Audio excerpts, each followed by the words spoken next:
Okay, well.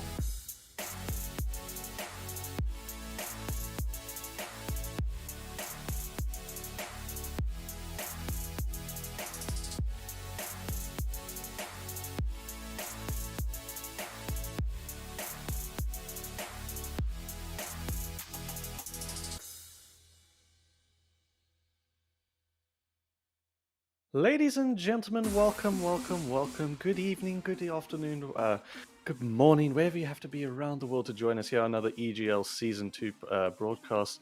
It's good to be back. We had a short little break from our last broadcast on Sunday in which we saw White Rabbit going up against Black Rabbit, White Rabbit obviously taking it through there, and now we have sort of the matchup as old as time. Dota and Die versus Precious Petunia, which you're going to have to see them in the mid lane tonight, and that's of course White Rabbit Gaming going up against Faceit Boys. So it's going to be a good clash. Neither of these teams want to go home. They want to get that top 4 spot, but more importantly, they want to keep their hopes alive of moving on to that grand final. And this is where it starts. You have to win this match. You have to go through. Always, never alone in this broadcast. Tonight I'm joined by Devin's beard, and his self has decided to hop along as well. How you doing, brother? I was good until that one. Yeah, look, this is going to be an interesting matchup. I mean, to be honest, I haven't been wrong. Wait, I've been wrong once. I've been wrong. Am I still? Is that still the tally? That's still the once. Yes, guys. How good am I? Huh? You could have. Think about how much money you could have made if you had been betting on my predictions. I mean, remember for next time. Anyways, I actually, without biasing myself on my own predictions, I'm really interested in this game because, in my mind, as things have progressed, Faceit Boys are actually a much better team than you'd expect, considering they're just this, hey, we're a casual side that's got amalgamated for the EGL league, and we're just going to see how things happen. Let's just have some fun. Well, they're a really good set of players. Yeah. I mean, Dota and Die obviously has spent a long time playing for Sin 5, for example. These guys are no slouches whatsoever. He's got multiple titles behind his name. And the fact that he's here today, it's actually not surprising to see Dota and Die in this kind of position at all. In Faceit Boys, maybe, because, well, who are these guys? They formed literally for this event, but they're just a star-studded lineup. And then, obviously, WOG, I think maybe there's been a little bit of extra hunger there. I think that they're a side that has probably underperformed for a while. I think they have some really talented players, but, I mean, particularly in the last season of EGL, it was like a no-show from them. They definitely would be very upset with how that turned out. And this event has been a lot better for them. But what they really need is they need to get into the top 3. It's not a want, it's a need, because they are White Rabbit Gaming. They're supposed to be one of the best in the country. They're representing an MGO that has so many titles behind them, such a huge legacy. You can't be finishing outside of the top 3. I mean, that's just the reality of the situation for them. And yeah, they got steep competition now, steeper than ever in my mind. Obviously, specifically looking at Sin 5, XD, and Energy. Yeah. But that can't be the reason that you don't push forward. No, it definitely is. Like you said, last season, it fell out a bit short, but in the gap between seasons and even running through this one, they've looked very, very good. I think the only team they lost out to was XD, I believe, that they lost out 2-0 thus far, and then they've made quite a nice run through this low bracket, going 2-1 over V-Drop and then 2-1 again over Black Rabbit. And it's sort of a recurring theme with White Rabbit is they lose the first game, and if they win the second and third, and keep themselves alive that way. So there's a thing Snare mentioned last time is if they just focus up on that first game, just play it properly, they'll get easy 2-0s under their belt for sure. And we will be seeing how they match up tonight. And I wanted to touch a tiny bit on the likes of Faceit Boys. So they took out Duck, one of our invited teams, 2-0 in quite convincing fashion. It was a longer game, but that's just generally the nature of Duck's matches. But they did have control over those games the whole way through. Then they went up and matched up against Sin 5, who's now had that another reshuffling of their positions, and they got manhandled, quite honestly. I think the total combined game time was less than 55 minutes between both games. That's not a way you really want to... Exactly. Not a way you really want to... Why do you have to do them dirty like this, George? It's more it's a shame of Sin 5, but it's you got to have this sort of respect for Sin 5, but Faceit Boys, what they got to bring to the table is unpredictable. I see it like there's no way you can. The really thing is, George, so am I. So we're gonna take this back. What George just did is he commit a cardinal sin. Whenever you hear a shoutcast, now we're in this together, George. Don't we? We're tanking the ship down together. Right. Whenever you hear a caster say in convincing fashion, that's what they mean. What George just said, trashed, destroyed, murdered. That's what they mean. Sorry. Okay, but now with that out the way, now that both our reputations are damaged, you were saying? I've forgotten my point now. You've ruined it. I believe you were saying something along the lines of, what is their mentality going to be like going into this game? So, something like that? It was always the thing, you have countless matches to look over, especially on the likes of XD, because they've played a lot between the last 2 seasons. I think they had something like a 16-3, 16-2 record, so they played a lot of games in between. WG has played somewhat, not as much as XD, but I do think them, the likes of VDrop and Aura, maybe have played the most out of the teams that were in the tournament. And so you have a lot of data to analyze. You can go look at their favorite picks, their most contested bans, all that sort of stuff. Faceit Boys, you just have to go, one cert plays Underlord, Dota and Die, he's good on Tinker, let's do those. Oh, okay, let's be fair. Like, we know Dota and Die, right? Yeah. Dota and Die is a bad example because he's been around for such a long time. But if I'm totally honest with you, I also want to point out that the fact that these teams are this team is comprised of guys who play on Faceit means that I do think that there's actually a lot of information out there to people like WOG. I do think they know about them because they'll come up against them. And in a way, I think that if you're a side like Faceit, you are not... In fact, it's interesting. You mentioned Duck a moment ago. And I think that it's a very good comparison, actually, because Duck, on paper, sure, they have some monsters like Crimson Tide who can just... he can really punish you pound for pound, right? But the honest truth is, if you were to be fair about what makes Duck good, it's the team. It's all about the team, playing for the team and with the team, and that's what makes them a good side.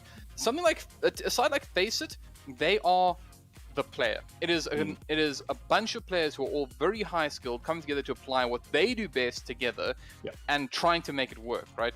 So in a way, it's kind of easy for sides like WG to read them because they know, hey, Dota and Die is good at Enigma. Let's not give it to him. And they can take that kind of stuff out the pool and deal with it. But I think the question is, how seriously have Faceit Boys taken this? Because if they're feeling, the hype, if they're feeling themselves, then they may have spent more time becoming a better team. And I think that if they have done that, they might just beat WOG tonight. Because on paper, I think WG should be your favorites. They're super powerful players. They've been playing Dota for a long time together, and of course, they are WRG. But I actually think that if you took a look at the individuals on the side, WG still require a little bit more on the teamwork. And I don't think that's where they've been delivering, if I'm totally honest with you. So I think if Faceit up their teamwork, I think it's a Faceit victory. I was going to touch the WG thing, sort of the teamwork that we've seen. Like you mentioned, I mean, it's a very broad sense of the word, but the likes of Harry the Hams in the previous matches has been playing out of his mind. And it's sort of like, if you remember the old TI8 when Jerix, I think No-Tail said he was running around like a mad dog and everyone's just trying to catch after the dog. It feels sort of that same way this time.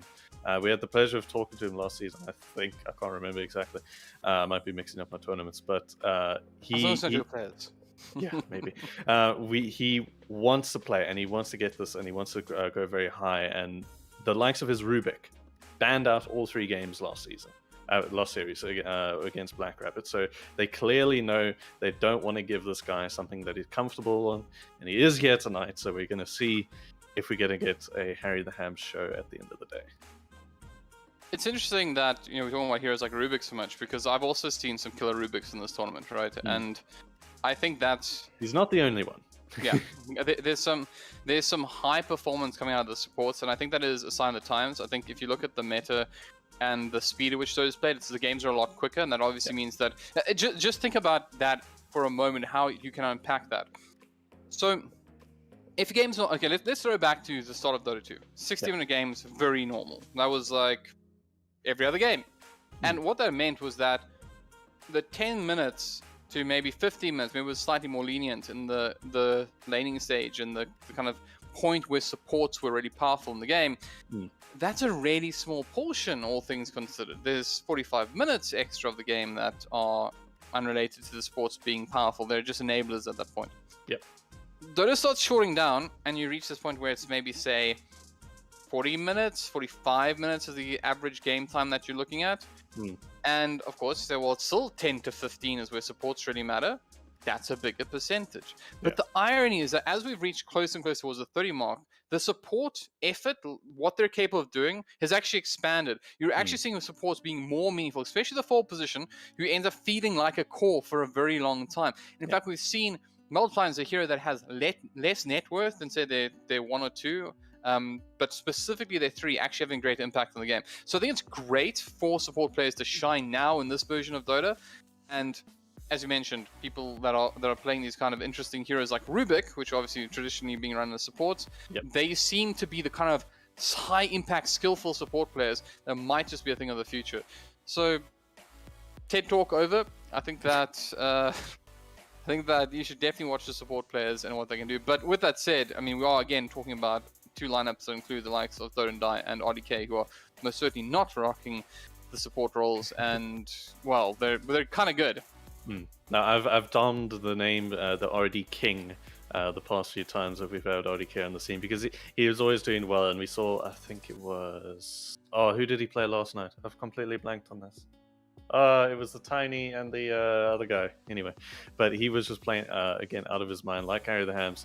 But they put so much not weight on his shoulder, but that's what they've got to do. They've got to get him into the position where he's able to carry the game, and that's what they've been doing lately. Versus if we think back to last season, I know I don't want to keep going back, but if you think back to last season, it was sort of more put on the shoulders of Precious Petunia and the pos 3 of Milliparts. Now I can't remember who was their pos 3 last time.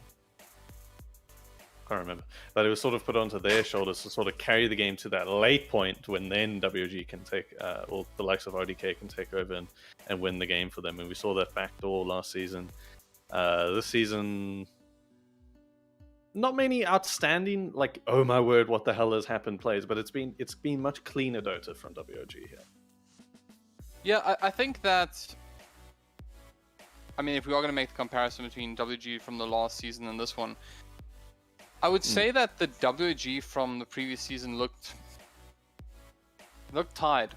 It looked like a team that had their heart wasn't in it. They weren't looking great. They didn't feel like they were.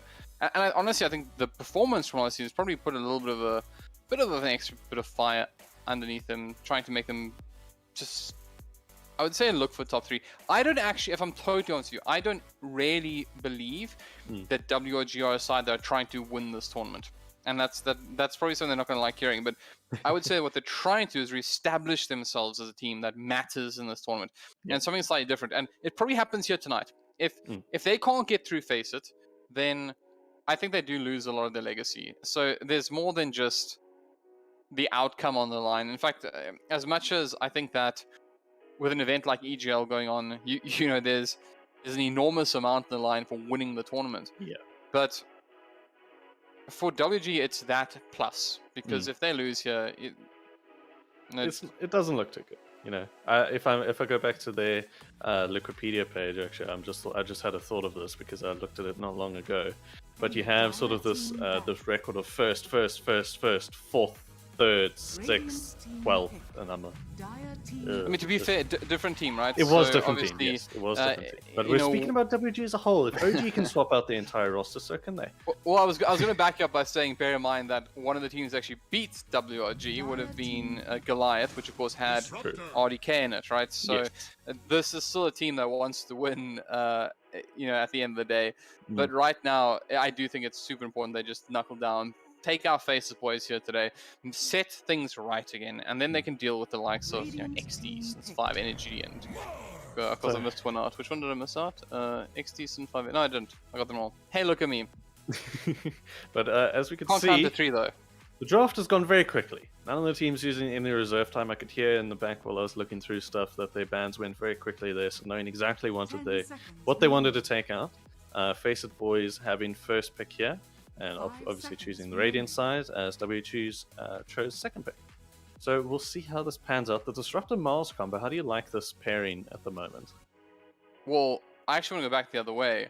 The pairing I really like now is Snapfire plus whatever. It's going to be a lifesteal. I don't actually care. Snapfire is one of the best ways to open up your drafts at the moment. It's a tanky support that can flex into a core roll at a pinch. And of course, it just offers so much. Technically speaking, it can have a save at the later stages of the game. It's got a huge amount of magic damage. It's a lane dominator. And of course, it is just an enabler for your team as well. Likes items like... I would say things like Force Staff, but more importantly, the Medallion into the Solar Crest. Those kind of builds, so good for Nathan. So pick up the Lifestealer, why not? You know that you can get a huge amount of anti-armor out onto all your opponents, just Snapfire. You can pick up a physical hero very early on, no problem. Also, a great way to respond to the Mars. Now, interestingly enough, Lifestealer actually kind of suffers a little bit around the Disruptor, because if it is caught up by the LT, can't rage up, now he's got problems. And because he's not a natural BKB carrier, he is more reliant on the ability to cast rage instead of the ability to pop a BKB, which means that his timings are a little bit off against something like Disruptor, which normally heroes pick up something like a BKB and then they're enabled again until Disruptor gets an Ags or something of the likes. But in this case, he's unlikely to get the BKB, maybe will, but it's unlikely he's going to be wanting to get a BKB. He'll be forced into a BKB at some point if he feels it. And particularly because the Ags, unlikely he'll do it at all. But it does mean if he's caught in that kinetic field combination, he is in trouble, and that's pretty good. The Mars, however, is a non-issue to him. He doesn't care. Mars may not as well be on the map. Although Mars can pressure him in lane, Lifestealer doesn't really mind playing against any melee character. Even with God's Rebuke and the Spear, he's still happy, because as long as you can just tag him with a couple of right clicks, you can apply pressure to the Mars, and if he does have the Snap in his lane or another powerful support, he's going to be okay. No, Lifestealer has always been this sort of run at me, see what you do, and against most off-laners, he doesn't really care much about what they do in the lane stage. Okay, Hoodwink coming out now. That's a... interesting pick for WOG. I do believe, I just checked this, they haven't played it too many times. They did play it in the first round when they went up against the likes of... who did they go up in the first round? 10 seconds remaining. No, that was last season. Whoops, I'm looking at the wrong season. I apologize. The pages look so similar to you. So whilst you do that in the background, Yes, let me go through the bans. So ban ones, get rid of the Ursa, get rid of the Morphling, and then get rid of the Medusa. So these are a couple of heroes that we know RDK likes to play, and some high impact heroes as well. The other side of the river, White Rabbit Gaming are going to get rid of the Sand King, the Tyrant, and the Zeus. So they're limiting the options of the potential offlane that's coming out the other side. And this is smart, because they have their offlane in the Mars. It's unlikely that they're going to change the one around, so they're just targeting that exact ban, because they know Lifestealer's one. They're not too, I would say, sold on what they need to ban out for mid just yet, so they're going to say, cool, we'll just limit those options. And Sand King, and sorry, Beastmaster was also removed in the previous round of bans as well, so there's even less options. But Sand King and Tidehunter are both very annoying heroes to play against. Tidehunter, big meat shield, just kind of runs at you, puts himself in between your team and whatever objective, whether it be a hero or a tower or a Rax, he puts himself in between that. It's very difficult to fight over the Tidehunter, which is obviously why it works out so well. Then the Sand King does a similar thing in a different way. He's elusive, tosses out the Sandstorm, hides in the jungle, wherever it might be, and makes it very hard to push into it. Sandstorm does a huge amount of damage. A huge amount of damage. And when you get those extra spells that buff up the slow and buff up the damage that it does, it's very, very difficult to deal with. So they're saying, look, we want to fight you, we want to run at you, we don't have to deal with these kind of get in your face, make things difficult to operate around kind of heroes. And the response, however, from Faceit is an interesting one. Darkseer. I'm kind of curious about this one because they don't actually have a huge amount that works with Darkseer just yet. Obviously, in theory, things like Mortimer's Kisses is great, but they need some sort of setup that goes with it, and that'll work. There you go. That's going to work beautifully. So cogs into the Darkseer vacuum means that all of a sudden things like Snapfire can get off multiple hero cookie stuns. You have a way to hold somebody in position for Mortimer's Kisses, and of course, the surge from the Darkseer on the Lifestealer means that one of his greatest weaknesses, which is being disabled, is no longer of importance. And I think it's critical now that WG respond with some sort of BKB penetrating spell. If they don't have a way to shut down a surge Lifestealer, that's Hoodwink rip, that's your Disruptor rip, and your Anti-Mage is fleeing and he's being caught out anyways. They need a response to this. I was thinking off the top of my head, I'm looking at all the heroes, but before the Clockwork and the Darkseer, I'm like, this looks like a pretty free RDK Naga Siren game. And if on the touch of the needing something that's BKB piercing... Oh no, that's what Faceit Boys is.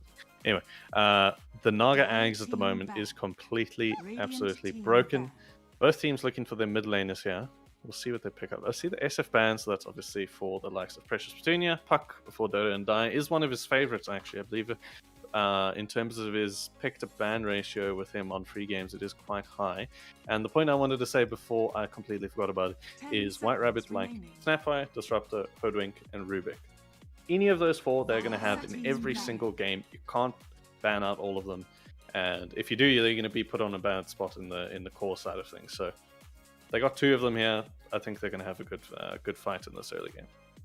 So I just have to give a shout out quickly to Persephone. Thank you for the kind words. Yeah. So look again. I think ironically the Puck wasn't the worst pick for them themselves because the silence is pretty good up against the likes of the Darkseer and the Clockwork. Yeah. And of course you can get Dream Coil Ags, which will allow you to deal with the life of it. But I really do think that, again, they need something to deal with the life steal. There isn't anything right now that allows them to just lock this life steal down and deal damage to them. If you look at this lineup, they could get a little bit of disable out of the Spear of Mars. They could get a bit of disable from the Hoodwink. But these are not reliable disables. And you're playing up against a life stealer with a Darkseer on its side as well. Again, you need to have something that's going to lock this thing down. Sure, your Hoodwink can break the lifesteal. You can do a huge amount of damage inside the Mars combination on the other heroes with the likes of a Mars ulti coming with a Disruptor, Anti-Mage just attaching himself to the back line. These things are all good. But you need to get something to deal with the lifestealer right now. You need to respect that lifestealer. We'll see if they do it. I mean, again, I will say this much. RDK's Anti-Mage won't really have an issue dealing with him in a team fight because he can just ignore him. But at some point, you have to deal with it. Okay, before the DP, I was saying White Rabbit here. Does Precious Petunia play Storm Spirit? Like, is it one of his main heroes? I mean, this looks like a pretty free Storm game to me. He definitely has a Storm in him. I think that against the Clock and the DP, to call it free would be a little bit unkind. Especially in the early stages. Okay, that's fine. You did say that. You did say that. The DP brings a different thing, and I think the DP is a good one, and I think that will be a mid DP.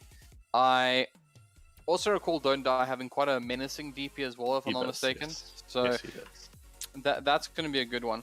I also think a Stormtrooper probably gets crushed in lane before 6 because he just gets hit by the Crypt Swarm, what's it called, the Life Drain thing, the little whatever that skill's Bird called. Siphon. Bird Siphon, thank you. Yes, Gets hit by that, cast. and although it doesn't slow anymore, Storm is slow. So it means that he's going to take all of that damage without any kind of response to do it, or to get away from it. So I don't think it's Storm game anymore. I don't, however, think that an elusive hero is a bad pick. But again, I think Puck kind of would have been perfect in a way, because although it's bad against the silence from the DP, and again, the Clock is a little bit of an irritant to it. I think you still need to respond to this with something that has BKB penetration, but I don't think there's a great pick for it. I'm trying to think what's in the pool that kind of goes mid, beats DP, and has BKB penetrating spells. That pool is null, if not 0. So, you know what's going to happen is we're going to forget one, and that's going to come out. It's the first issue, beating DP mid. Okay, now I need a BKB piercing spell as well. I was thinking Quap, right? Because I was thinking of a pure damage from the ulti. But at the same time, does it really do well against DP? But with the changes that you had in 7.30, that dagger amping all the heal, and I see as soon as Quap's going to be picking it, not a hero's going to be shouting in chat about the heal. He might be able to live through this. It's a lot of heal that you have on the Quap. And again, it's that mobile core that they needed. No, I mean, the thing is, I say elusive, not even a mobile, right? Because I like the idea of something that was able to deal with the Darkseer, Lifestealers, and that kind of stuff. But the problem I have here is that Queen of Pain's squishy. Let me ask you a question. What do they want to do? Let's play out the team fight in our mind for a second, right? So Mars gets in with the single best arena. Everyone's stuck inside it, right? Yep. Disruptor lays down the LT, no one can move. Harry the Ham's winding up the sharpshooter, irritating with some just tagging spells from the sideline. RDK blinks in there, gets straight into the squishies, and Precious Petunia drops the Sonic Wave, right? Sounds great. Good luck pulling that off. Best of luck. What else does this draft do, though? You have split push from the form of the Anti-Mage and the Hoodwink, granted. You have a lot of wave clearance in the form of the Mars and the Queen of Pain. So you have that going for you, right? But look on the other side of the river. You have super late game in the Life Stealer, super late game in the Death Prophet. You're the best support in the game on the Snapfire. You have amazing, consistent team fight damage. Here's the thing. Clockwork, he catches somebody out with the cogs. Now you are asked the question, do we come to help out? Because if we do, there's this Darkseer that might just vacuum us into that cogs, followed up with a silence, and that is far more realistic version of events than the one we just spoke about.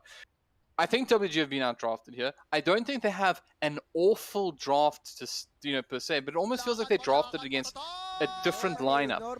I could imagine this exact same 5-0 heroes being good, but I don't like it up against Faceit Boys draft.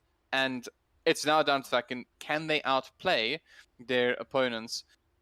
Because I don't think they, I think they've put pressure on them. I would say off the bat here, we got a 60-40% win probability for Faceit Boys. It is so, actually. Damn. Is it? Well, it is. Oh, okay. Hey, huh? Come on, huh? 61, not though. a hero, huh? Come on. Really? You're gonna do me dirty for 1%? For 1%? And I, huh? Who needs not a hero, huh? There we go. Anyways, you're gonna get an angry message in a few moments. Anyway, this is game number 1. He loves me. He loves you, but he hates you too. That's the point of it. What's it? Yin and yang. There's a bit of love and hate. There's a bit of hate and love. Well, anyways, I do think that, again, it's going to be important for WG to make sure they don't make any mistakes in the laning phase now, because when we talk about the requirement to outperform your opponent early on, there's got to be some sort of measures, some sort of measure you take to ensure that you can pull this one back. They have to play up against the 10% from the back of the draft. That's what they'll think at the very least. And I mean, I'm trying to look at what they have. Obviously, the Anti-Mage isn't much lane presence. I do think that he's sometimes underestimated. I do think that Anti-Mage can deal damage in lane. He can certainly get kills. The Mana Breaker is pretty good for that. Also, just controlling the lane nicely for you. He's likely going to be pulling up with the Disruptor, I imagine, and that 5 position where the Hoodwink takes on the 4 position role. With that said, which looks like exactly what it is, by the way, as I look at the items, he's just got a farm, right? So Repo and RDK need to not die, get a lot of stacks in the jungle, and stay alive. If they can do that, then you can consider their lane one, all things considered. Precious Junior has to somehow win his lane. I don't think you can allow the drafts to play out in a reasonable format. You cannot let Dota and Die have a good game here. If he is going to just do Dota and Die things, you're going to find yourself in trouble. However, I'm going to hand over to you because there is a smoke arena going on. Yeah, Melee breaks the smoke. They do know that he is there, and he did get a catch over the 2 of them. But I'm not sure if he's going to catch this wraparound here from Tony Robbins. He might suspect something, but yep, here he goes. Realizes his mistake. He's going to get battery assaulted up. He said you don't want to have Dota and Die having his game and running freely. He's surely going to get the first blood with the Crypt Swarm, and he does. Yeah, so I think Millipo was like, oh, I broke their smoke. Nice, I'll just stay here in case they run up. And forgot that there's a path around it. I guess misreading the play there a little bit. I don't think it's it's not a massive deal. No. In fact, they might be able to do something on the other side of the map. Tony Robbins in a little bit of trouble here instead. Got his own battery assault going up, but RDK happy to just lay into him. I think it's a good damage up. They'll at least get their 2 runes. So I think it would have been a lot worse if they hadn't got 2 runes. Obviously, losing first blood sucks, but it happens. It happens. Especially against the likes of this. I mean, this is the Faceit Boys. Millipan not really expecting that play to come out, but it's fine. We got the 2 wards in the mid lane. WG opting for the top side, and then actually this is more of an interesting one from Faceit Boys, looking at the rotation side on that bot rune instead of the normal mid ward that you'd see. But which is the lane to watch here? Do we have to watch the battles all this time in mid? I would probably say that the greatest likelihood is 1-Zerd or Harry the Hams getting a kill early on. They're both 2 very aggressive supports. You can see they're already fighting each other. They need to apply pressure to one another, because at any point, if either of these 2 heroes is allowed to lay into the other core, it means that the safe core, if you will, is the one that's going to get the most of the lane. And with Tiger and Manipa playing Heroes are kind of evenly matched. Again, like Grod's Rebuke and Spirit of Mars can definitely hurt and lifestealer, but he's tappy. You'll see every single time Unipa gets on top of him, he's exchanging blows, which is a rare thing to see for a melee character, as most melee characters really have to be scared of the God's Rebuke. But as you can see, Tiger doesn't care. He's just, I got my Ghoul Frenzy. I'm going to get my Feast up. There it is. And now I'm more than happy to go toe-to-toe with you. So probably one of those two supports will likely go down first. I don't think Tony Robbins or Repo on the Clockwork and the Disruptor are likely to go down, especially with the Surge. I think only an overplay will result in a death here. I say this, and somebody is committing to this. Tony Robbins is going to back off, but yeah. It's hard to kill these heroes. There isn't like a burst on the Disruptor. There's an escape on the Anti-Mage, but he doesn't want to use that aggressively. So you can see in that exact fight, he could have gone forward, but he realized if he does, maybe Rax turns around and kill him anyways. So, probably not that. Mid lane, I just don't think Precious Petunia or Don't and Die are going to allow themselves to get killed here. It's one of those things where very experienced players, they kind of know that there's a threat coming out from both sides. Don't Die has the advantage because Crypt Swarm just has a low cooldown. It's also got a low mana cost and, you know, allows them to push up the lane. Yeah, RDK, they got a bit of a harass onto Tony Robbins. No mana for any better assault to help himself out. The vision from the Thunderstrike is going to be enough to get RDK a nice first kill here. Not first blood, but it's still good for an Anti-Mage to start with. Yeah, I'm super surprised that happened, particularly because Rax actually had Surge on him. So I thought one of the core reasons I don't believe that you should be getting kills in this lane is because if a Disruptor could die, but if anyone ever gets in trouble in top lane, Rax just sends them home. And early on, you can see Reaper hasn't leveled Glimpse yet. When he has Glimpse, that's more of a problem. Maybe Rax expected him to have Glimpse, but he should be able to tell. In fact, I didn't catch the whole fight, but he probably used 2 spells. So he probably knows exactly what this Disrupt has. It's going to be the likes of it. Mid lane, they got into, as I'd like to call, a bit of an argy-bargy, but the heal from both the heroes is just keeping them topped up. And the bottles actually coming out from both. Precious Petunia able to get the bottom water in. So, what's important for the supports is that they help out their mids.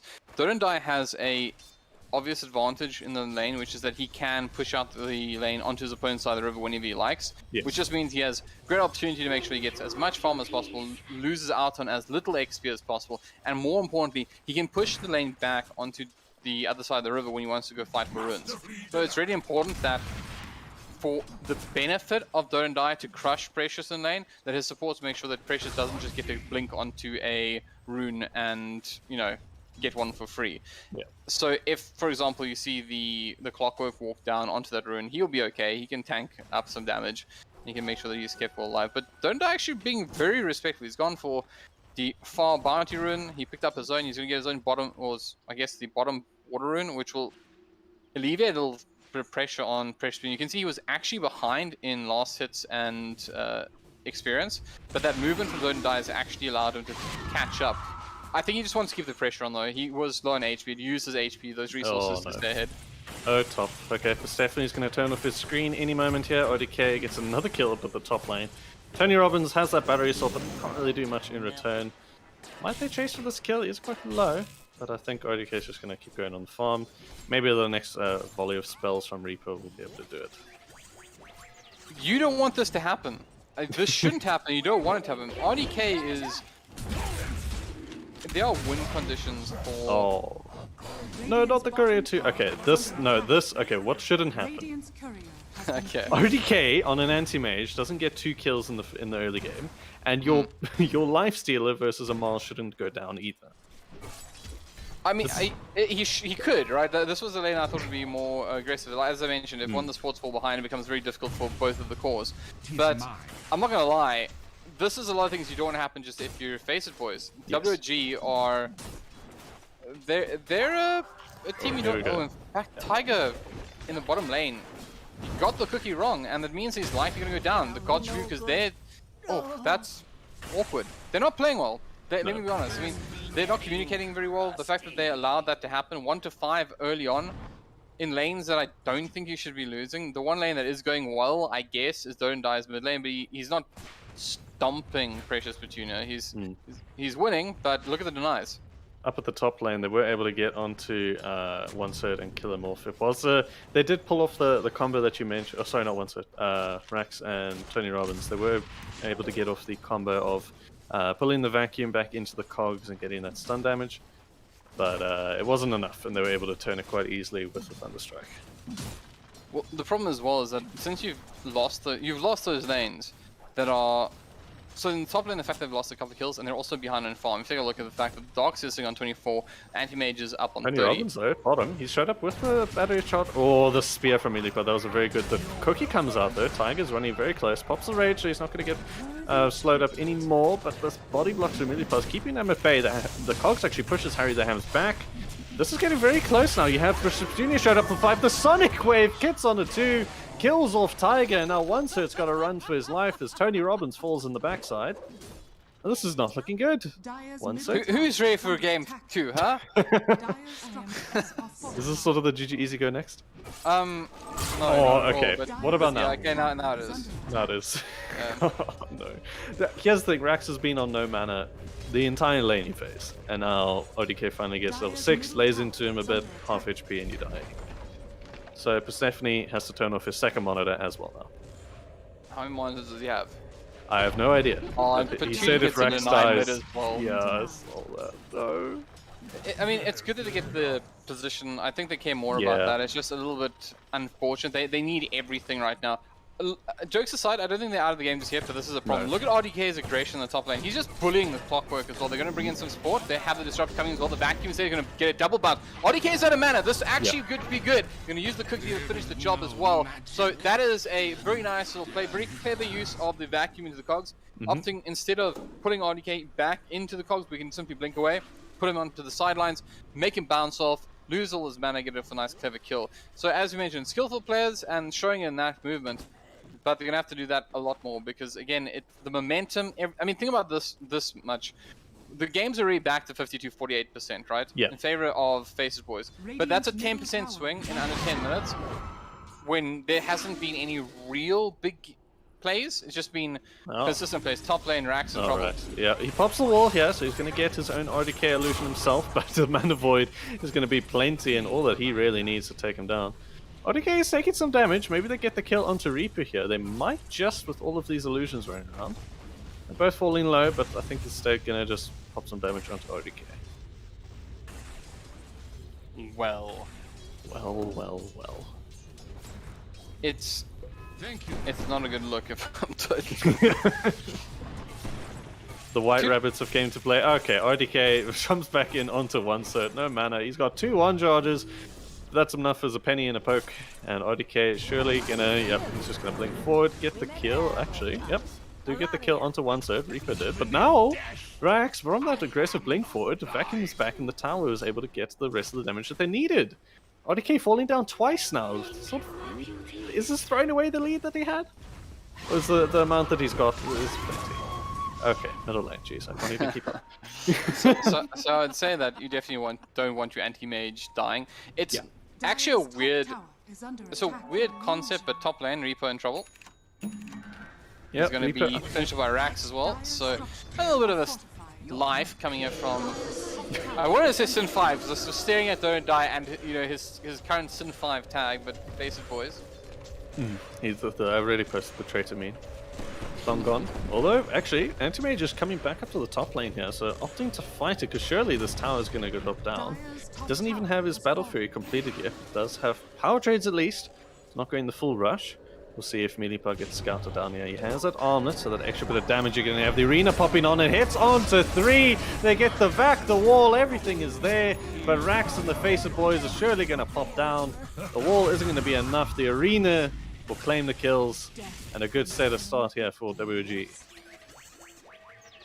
Yeah, so what I was going to say before this was that you actually sometimes don't like your anti-mage being involved in kills at all. It may sound strange, but kills actually take time, right?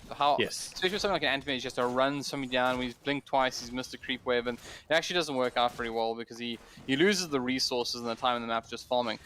But in this case, he's still doing fine. His net worth is actually pretty high for 10 minutes. I think he'd probably be super happy if it was close to, say, the 5k mark, but this is pretty good going. And what makes it easy as well is that this Mars, man, like, Milipa has a full armlet, mate. Like, your offlaner is not supposed to be having this good a time. And admittedly, WG do have the 2 lowest I'd say net worth supports in the game at the moment, but they also have the 2 least greedy supports in the game, so that's totally fine too. They're happy. I think if you're WG right now, this is a very convincing start, and face it, they're playing a lot behind Dota and Die at the moment. He's done a lot of work. Every good movement seems to be involving him, but it puts a lot of pressure on the man to keep the performance up. Oof, bot lane. Harry the Hounds did a nice little bait there onto Rax, and then Reaper just popped in with the Kinetic Field and the Static Storm. Milipa showed up for the kill. I love this Omelet build that's been going around on the offlaners nowadays. It gives you so much damage at this early part of the game that really costs much. On the top lane, you have Tiger running on to RDK with the likes of the hook shot to get him in position, but wasn't able to get the stun, and RDK just blinked out.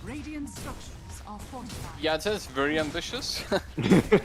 Like, that's like the kind of long shot where you call up good old Elon and you're like, buddy, give me a Bitcoin, huh? Just for the memes. It's a long shot. I'm not saying it won't work, you know, let me know if it does. But it's just very hard to get the kill. They did have Dota and Die around there, I think, at the time. With the silence, that becomes unlikely to certain. Yeah. But he knew what was going on. He was backing off immediately. He's a very experienced player. He's not going to make that kind of mistake and stick around when no one's showing. And obviously they have vision on the other side of the map, so they know where they're not. Bottom lane, Milipa's here. He has the arena. He wants to go. They did get vision of them, so Faceit Boys are going to come back. He actually pops the wall. I think he maybe wanted to pop him onto the high ground.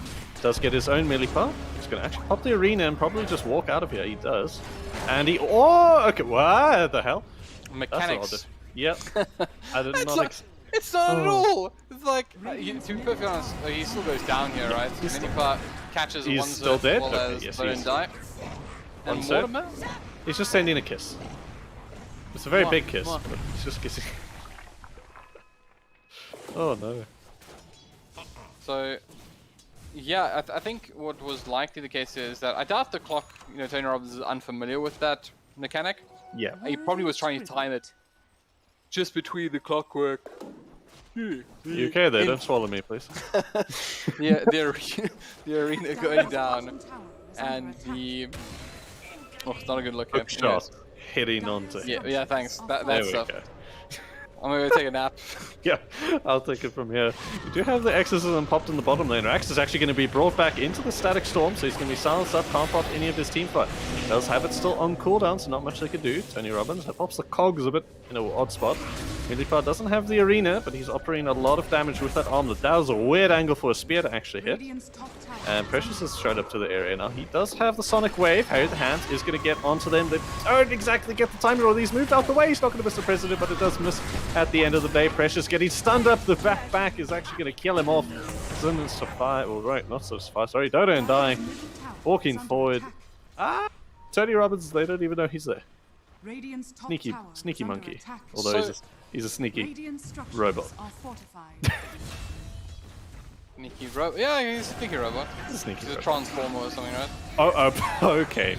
That Crypt Swarm was not supposed to hit Milipa. I don't think he saw it coming.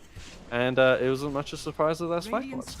So, Faceit Boys taking a good fight here at the bot lane, getting this tier 1 tower, but more importantly, getting a lot of XP and gold onto their side. So 1,100 gold change on their side, but more importantly, 2,000 XP going onto 4 of their heroes. Tiger, unfortunately, didn't get any of that share, but the lion's share did go to Dota and Die, so this is a nice way for them to stick their foot back in the door.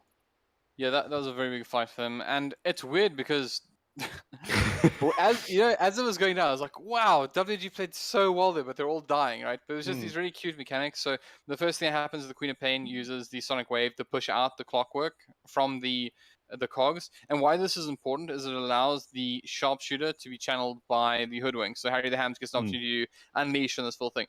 Why that's important is because that also pops him back out of the cogs. So now everyone's free of the cogs, and it's all looking good here. It's like and then W decide, you know what's a good idea?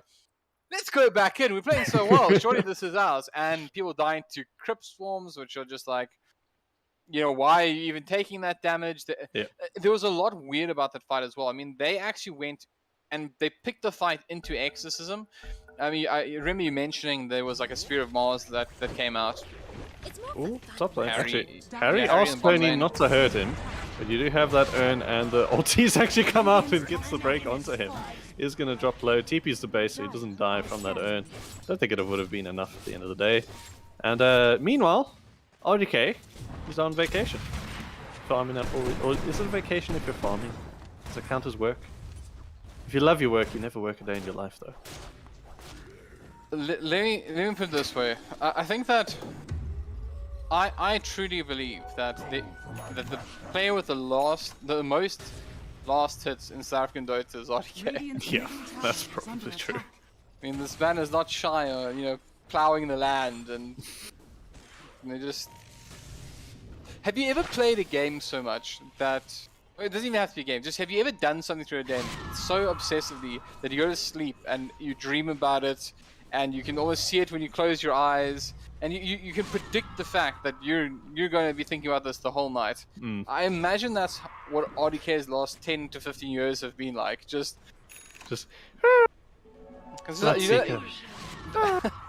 Anti-mage.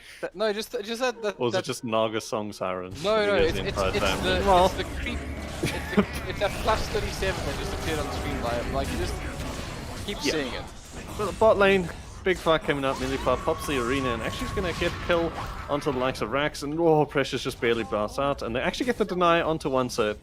That is a good bit of turnaround. So kill onto Millipar, but they do lose essentially one. But one cert still isn't here for this next push. And once again, ODK building up the net worth. He's not too far ahead given that he is an anti-mage, although Dota and I did have quite a good start. But surely with that Battle Fury and all of these ancient stacks, he's going to be catching up in no time at all. Yeah, I actually want to say, I think that he's quite far ahead. The thing is that anti-mage doesn't farm particularly fast until he gets the Battle Fury, at which point he just soars ahead. But the fact that it's 60 minutes and he had a full Yasha and Battle Fury and full power trades, that's quick. He had a great lane, and the problem is that it is... the earlier you get that Battle Fury, the earlier you get that power trades and Yasha, it doesn't turn out the same way, right? Like you're not expecting this anti-mage to finish the game with regular anti-mage items. You're expecting this anti-mage to carry the entire game for you at this point. He's quite big. He's getting really good farming items as well. The Aquila is very nice from gives him the mana so he can blink around more freely. Obviously, being an edge item increases the ability for him to farm and allows him to fight a little bit more freely if he does opt to go in to do so. Top lane, they had a smoke up from WOG. They are going to run into a couple of heroes. Dota and I gets stunned up. Tigers running after the pos 5. Is going to get that kill and it's to help back onto... Actually, Millipar gets a spear here onto the arena. It's going to be a lot of damage come through. He's going to hit the wall as he comes down. He actually does it. He gets away as it just ends in time. Tiger's now running after Millipar. The Crypt Swarm is going to get the kill. This has gone from good to bad to maybe kind of worse. I don't know. Precious, he's staying around in the area. I don't really know if they want to do this. Oh, he's dead. He's dead on my screen at the very least. Tony Robbins doesn't have the hook shot, but they do have a lot of damage to stun. It's not going to be enough. They couldn't get the battery assault combo onto him. But that was a good smoke from WOG, but it sort of just ended up that they were getting pinched from Faceit Boys from just the rotations that they had. And now you have a lot of damage coming through. Precious pops the Sonic Wave, but it's going to be completely missed. The Static Storm is also going to barely do any damage onto Dota and Die, as he did have the Spirit Siphon healing himself up. And this Exorcism now is surely going to go do a lot of work onto this tower. Millipar's back here, but does not have that arena. So they did just use it the previous fight. Harry the Hams. First up push actually gets it onto 2. This is going to be surely another stun to follow. You have the hook shot coming onto him to try and miss the presence of the shot. He actually does. He gets sent backwards, so hook shot is going to be reversed at the end of the day.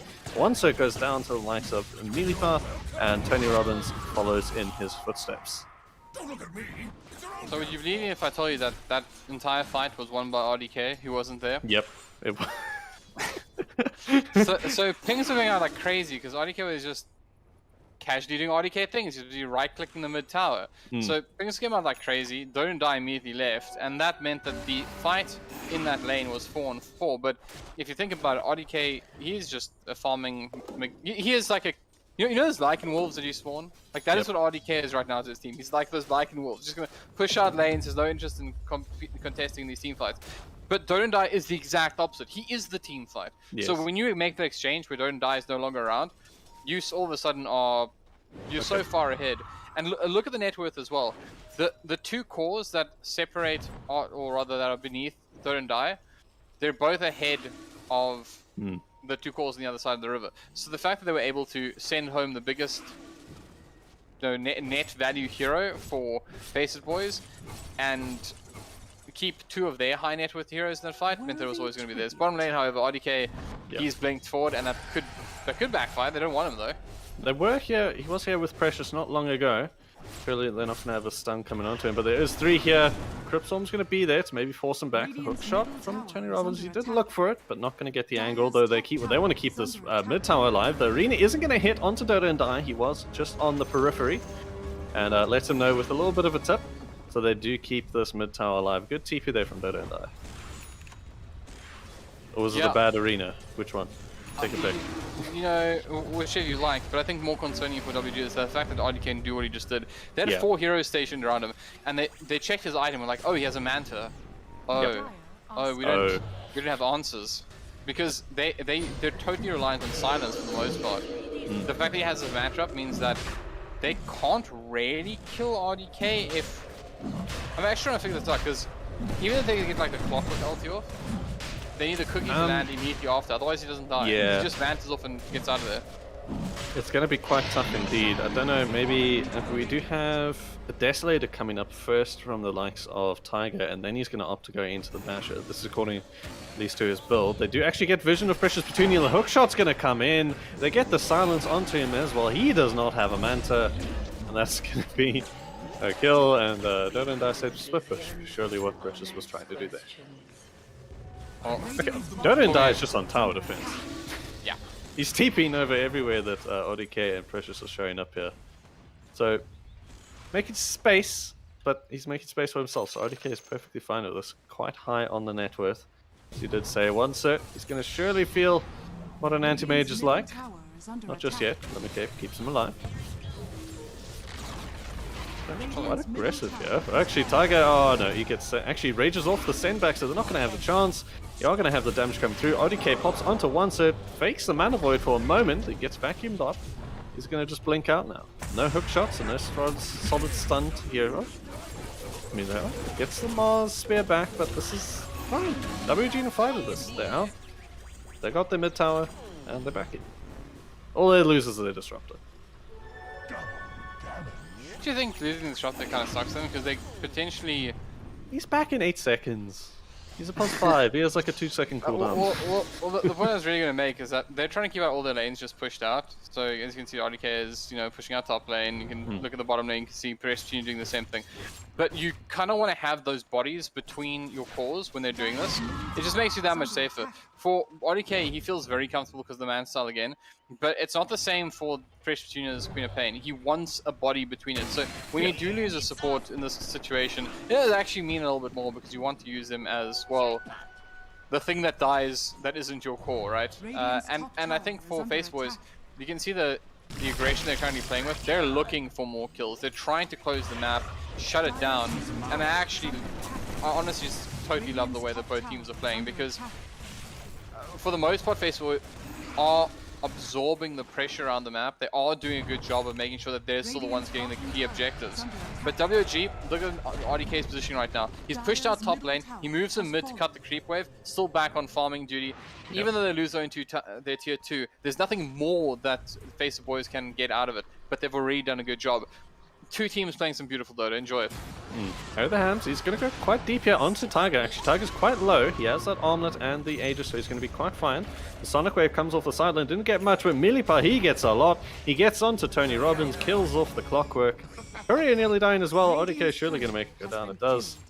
And that was a good bit of play there from WG, but Tiger still limping away. Does have the Aegis still in his pocket, but this does look like a bit of a wraparound that's coming from WG. Surely Tiger's going to TP out here, right? He does. Yeah, the right call as well. I think you don't want to play around that. You have 2 minutes left in the Aegis.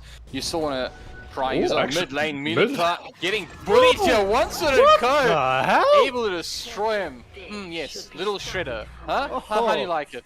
Little shredder medallion. Ripping through a Mars. What the hell was that? it's the power of Mortimer, my man. Look at Snap. Look at her. Look at her. She's smiling. Look at. Hey, Mr. Observer. That is a maniacal grin. I must say that is not a smile. That is a chuffed granny. It's like she just gave you a cookie, but she knew that she'd left some pubes in there or something, because that is not the kind of happiness you're supposed to see on a granny. Devin, no, that's not okay. Anyway, Exorcism popped up here in the mid lane. WG, they gotta come back to defending. I think Faceit Boys is sort of forcing their hand here. You can't split push us forever. RDK is gonna call that bluff for now. He's gonna stay in the bot lane. He's actually gonna cut the wave in middle, so unless they keep these creeps alive, they're not gonna have much to really work with. The hookshot comes through onto Melee Bunny, is silenced up as well. Sent back with the glimpse, and now Tiger is actually fighting into him. Only has 42 seconds. The Static Storm hits onto 2. Saves the likes of Millipede just for the time being. The wall came out, and that's going to do quite a bit of damage. There's Illusions running after them. Tiger still has this Aegis. 30 seconds, though. You do actually want to get a usage out of it, so maybe you just let yourself die here. Sort of play after it. He does. Precious obliges. Kills him off with the Scream of Pain. But now Tiger, back to being okay, is actually going to get... Oh, the Glimpse is actually going to take him back into the arena wall on the other side. The Sonic Wave is going to come out. He's going to armor toggle himself back up to full.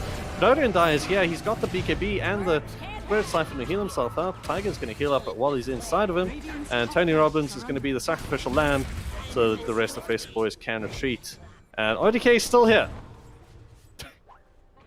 You called their bluff. Yeah, that's a very interesting decision from... I mean, they lose their mid racks. It kind of sucks that. Yeah. Oh, they're about to use their actual racks on the side of Faceit Boys. ODK has found him. Don't think he can really do much of him here. He might try and haste out, but Mana Void, max level. You're not going to live through that one. Thou monster.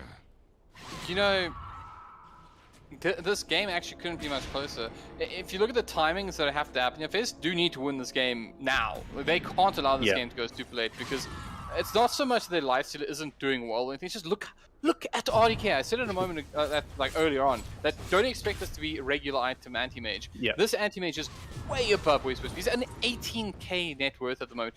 This is 26 minutes in. That goal per minute, so it's 700 at this stage of the game.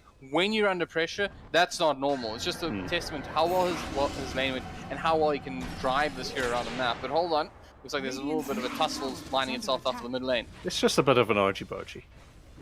Reaper just saying hi. Dota and Die is gonna... Oh, the stun actually doesn't hit, but it's gonna be glimpsed back and popped away.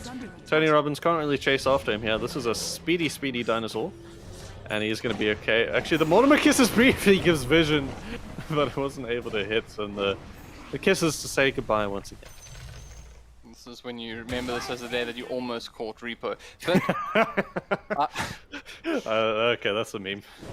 Here we go. Photoshop, here I come. Anyway, top lane, we are going to see like the RDK and Precious, the two big cores for White Rabbit. They're going to get spotted out here. But again, I don't think they can do much against them. Yeah, I'm looking at the items that are coming out, so... No, what is the lockdown they're planning to use for RDK? Like, that's what I'm looking for at the moment, because they still don't really have a solution to him. When he's ready to fight, and he'll probably be ready to fight when he's... wow, he's got this card up. I saw him with the double he had one ulti, I don't know why I'm surprised, but it is the case. I mean, now he can fight. And he's going for an AC next, so this man, he wants to throw some right and left hooks. Yeah. AC is also a very good item against this life stealer. You might be stealing life of you, but you're not losing much yourself.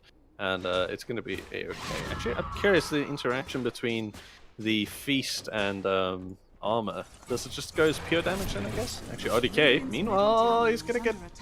Okay, he gets seen, but I think they've realized they can't really go onto him unless they get 4 stuns in a row. RDK, though, meanwhile, gets a courier, and Dota and Die is going to get onto Precious Petunia, but pulls the BKB and gets out. Hookshot doesn't land. Although RDK, now you've gone in deep alone, but he blinks out. He's fine. As we says now, he's fine. So bear in mind, RDK has the plus 250 blink range talent, so he can get a lot of distance in between himself and his opponents quickly. Yeah. So even here, he's not in trouble. He's fine. There's just unless he gets caught by hookshot, but it's not available. But hookshot's only a, what's it, a 2-second stun? Yeah, only at max level. It's not even there yet. He can live through 2 seconds of damage. They don't have a lot of bursts, although look at this burst coming out from RDK. Doesn't even need the mana void. It pump fake it briefly. And Static Storm is also going to help out in that endeavor.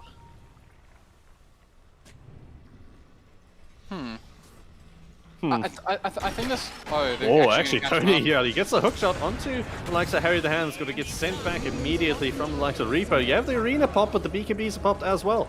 Actually, Milipar's just going to TP out, and RDK gets the easy peasy kill onto one cert himself. Harry the Hands goes down to Dota and Die though, so a good pickup on the Squirrel, but yeah, WG very comfortable here. Well, look at the way RDK is playing. I mean, he's still around here. He's not scared at all. He's fine. Like, stop. Oh my word. This is a tad bit ridiculous, but hey. I think the biggest worry you have right now with WG is that I don't... See, I've always believed that RDK doesn't see... And by the way, I played in teams with RDK, so this is more educated than most, right? But yeah, when I the believe that pyramids were RDK... being erected. Don't be ridiculous, man. It was between the pyramids and the dinosaurs. But anyways, okay. RDK has a. I don't think he sees his teammates as actual other players. He just sees them as large creeps. That's no more. He's looking at Tony Roberts and he's saying, "Oh, this is a nice bit of an ancient creep. I'll take this for myself. Hit the cogs as well. Get a bit of extra gold. Why not?"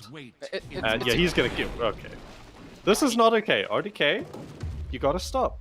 I think they got a disruptor. He went too far! Okay, Milipa knew what's up, but yeah, Dota Die surely going to be caught out here. Has the basher on the Lux again. The thing! Look at the wall! The Sonic Wave is going to come down to Raxai. Rax is going to do what he can, but there's not enough for Faceit Boys. RDK blows up Dota and Die. What the hell just happened? Tiger, you're going to get caught as well in the arena and popped up easy peasy like a pimple. Oh, that looks so good for Faceit Boys for a second. They don't have buybacks, mate. I'm lightheaded. You got a buyback on the life stealer? They do have a buyback on the DP. Okay, so I think maybe this is the end just right out here. But I must say, that is I think worst case scenario for Faceit. That vacuum was so good. It looked so good and so promising, and they were just like, nope. Because the thing is, and this is what I was gonna say, is that your biggest fear is that RDK mistakes Don't Die for a creep and then does something really silly, like going in like far too deep often. But he can do so. That's what we just saw. He was just chasing the big purple creep around, the one that's been evading him most of the game, and he killed it. Yep. Ancient Dota and Die hide. That's what died there in his mind. Yep. I'm pretty sure he thinks this is a PvE game, by the way. He's playing Age of Empires, it surely is, and even though that's PvP, I know Rax is going to be hit by the sharpshooter. Actually gets hookshot here, silence, but he mantles it off. He's going to fight it for the meanwhile. Tony Roberts falling very, very low, and he's fine. Spirit Siphon can't touch this, and I'm sure that ODK is going to be saying something that's going to be very prominent in the Twitch chat in just a moment, as of course we do have our giveaway. So if you are joining us in-game or via YouTube, you just need to head over to twitch.tv/evesports.za and you'll be sure to get yourself entered into the giveaway by typing these 4 simple letters into chat. Hellbird, do you want to say it with me? I don't know what they are. Oh goddamn. Okay, well, what would RDK say if he was a very toxic player and he just wins this game right now? Don't Die is my favorite creep. I think that's a bit too long than 4 letters. I think you need to go back to preschool. Okay, can I try again? Yep. It definitely can't be something toxic like GG Easy, so it must be something like Rax. It couldn't be GG Easy, could it? Can't be, surely not. Hold it. Type in GG Easy into chat as ODK gets an Aegis. Not like he's gonna die anyway. But he just wants to make sure. I mean, now he can jump forward as Milipa jumps forward, doesn't get the kill onto Dota as he pops the BKB, but the back wall is here. Actually, 3 heroes into the Sonic Wave. Precious and ODK having all the fun they want. Tiger's been run onto. They actually did need the Aegis onto ODK this time around. Dota dies. Yeah, they're gonna kill Precious. This is so close. The Exorcism Ghost of going nearby. He just disappeared. There wasn't even a death animation. Milipa actually dies on the back line. Tony Robbins doing what he can there. RDK kills off one cert once again, and Repo is going to actually go down now. Does have the battery assault, and RDK is seeing another big creep. If he doesn't get stunned by the cogs for the 3rd time. Yep, there we go. Medium creep. Medium rare, as RDK likes all of these heroes in this game. So like I said, GG Easy in the chat, and you'll be entered into the giveaway, which is today a 250 Rand Steam Voucher courtesy of HP and Omen. So be sure to head over to Twitch, type GG Easy in the chat, and you'll be entered into the giveaway. Hookshot coming through.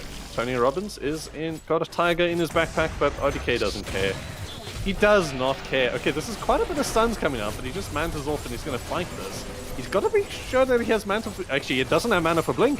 RDK, yeah, you made a bit of a mistake. You're going to have to fight through this. You don't have that Jadis anymore. Okay, what mistake? I'll be killing them like this. The little shit is going to give Tiger the damage he needed. Otherwise, he would have gone through all of them. Oh! That was actually really close. If he got off a lucky bash for 3 there, he's just going to go through their entire team. They got racks off it. What the hell? What in the damn hell? What's up? Fine. He's just having a good time. He's just living his best life. You spoke about the stats about when WG lose their first game traditionally, and then they end up winning the rest of the series. So what happens when they win their first game? Has it ever happened in the history of Dota? It has, actually, believe it or not. Dota and Die, again, Millipuz jumping onto him every single time. He actually gets sounds like they've got the Aghanims onto Reaper, so he can't BKB here. He's taking a lot of damage, finally able to get it off. Dodges the sharpshooter. Precious is here, they don't have RDK, that nasty anti-mage. Dota and Die is healing up what he can, doesn't have any Spirit Ciphers there. Precious Junior jumps off, isn't going to be able to take this fight just yet. You have the backpack. They go over the cliff, they can't really follow now. They get the wall onto Harry the Hands. The glimpse is going to come back, and Dota and Die can't follow just yet, even though he has those spider legs. Precious is going to jump up. So he's going to be RDK this time around, just blinking out of everything. Ooh, that wasn't very good. It was looking a bit shaky there for Dota and Die, as that Aghanims from Reaper now mutes him. So it can't just pop the BKB now whenever he's in Static Storm. So that's quite a big pickup here for WOG to finish this game. Worthy tribute. Can you just do me a favor? Sure. Just look at the net worth at the moment. Look at oh my word. That's yeah, that's a 1 over your rank graph is what I call it. This man is so farmed. Tis mine. It's so difficult. I mean, poor Tiger. It's like his team's like, yeah, Tiger, you're gonna get him, right? You're gonna get him. He's like, I have a Basher and an Armlet and Deso. And the guy I'm playing against is rocking a Skadi, Manta, Abyssal Blade, Assault Cross, Battle Fury, Power Trades, and is rocking a well, he's going to be rocking a Butterfly soon as well. So by the time that this Lysa BKB comes out, it doesn't even matter because he can't actually deal damage to RDK anyways, because he's gonna just evade it all. Yep.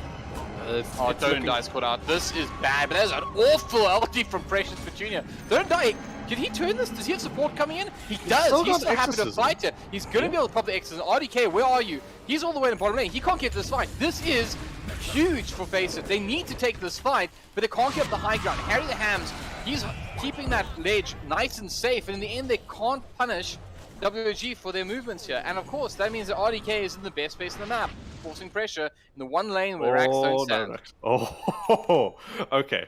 That was a nice play. He was able to dodge it there with that haste. You do have Tiger sitting in the pocket for Tony Robbins once again.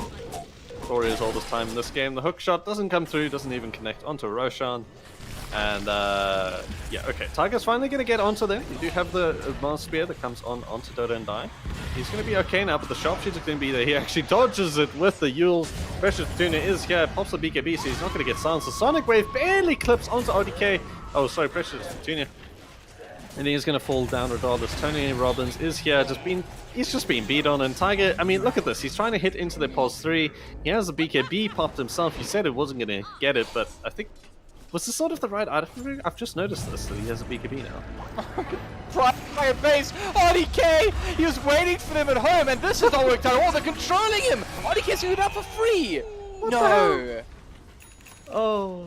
That is... And the problem is that without RDK on the map, they're actually stronger. And look, as mentioned, you don't want to have to go for the BKB and lifesteal. I don't necessarily think it's the wrong item. The problem is that he's playing into the axe from the Disruptor, so it hasn't worked out. The timing isn't great. He still feels like he needs it, but this is a great opportunity for them. Is it even a buy? RDK doesn't have a buyback. Nope. If they just charge down mid, they actually probably win this Dota game.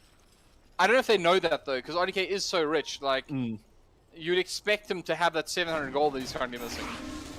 But they might want to push it. If they go down mid here and they try to force that buyback and see it knock him out, they just win this Dota game. Yeah. But that is a real Hail Mary. Pulling an Anna. Although Anna had buyback that time. Yep. So not Anna at all. Nothing Anna. like Anna. Oh But my word. unfortunately, they're a bit scared to do this. Yeah. It's a pity because if they actually do have, I think, a fairly strong position without RDK on the map. I also want to point out that there's damage being done by this Rax Dogs here. The normal punch is doing so much work, and the fact that they're able to create these replica illusions that are so strong already, but of incredibly powerful heroes that have passives that are useful, is so good for them. Oh no, Tiger! No, don't do it! Okay, he gets a Static Storm with Reaper. He's not going to be able to BKB. You can't even rage, and he's going to get popped so quickly. Dota is here. No buyback for the likes of Tiger, so he can't really join this fight, but Minibuzz joined up. He's got quite low. The Vac is coming out. It actually gets onto the wall, so you're going to have a bunch of these illusions running about the place. Tony Robbins pops the air disc on the side lane. Dota is running off to Harry the Hand. He actually does barely miss it. The little shredder from one set is able to get the kill, but RDK is here. And he gets the easy kill onto Rax that time around. I mean, it's been going the way the whole time this game. Precious isn't able to stop the TP out from the Snapfire, and Dota is barely being able to kill all these guys here. Reaper just gets off the slither of HP. This Exorcism doing what it can. The Crypt Swarm is going to hit him, but the Glimmer Cape, providing that magic resistance, is going to keep him alive this time around. Dota TP's back to base, and now they got to fight without Tiger. Yeah, that's a big problem. He obviously is a lot of the net worth at the moment. Hasn't felt very effective, if we're being brutally honest. But it doesn't matter. He's a body right now that you need up on the field, and I think he's probably more important right now to staying alive than the Mars is to winning the game. If you know what I mean. I think they can win without the Mars. I don't think they can defend without the life stealer.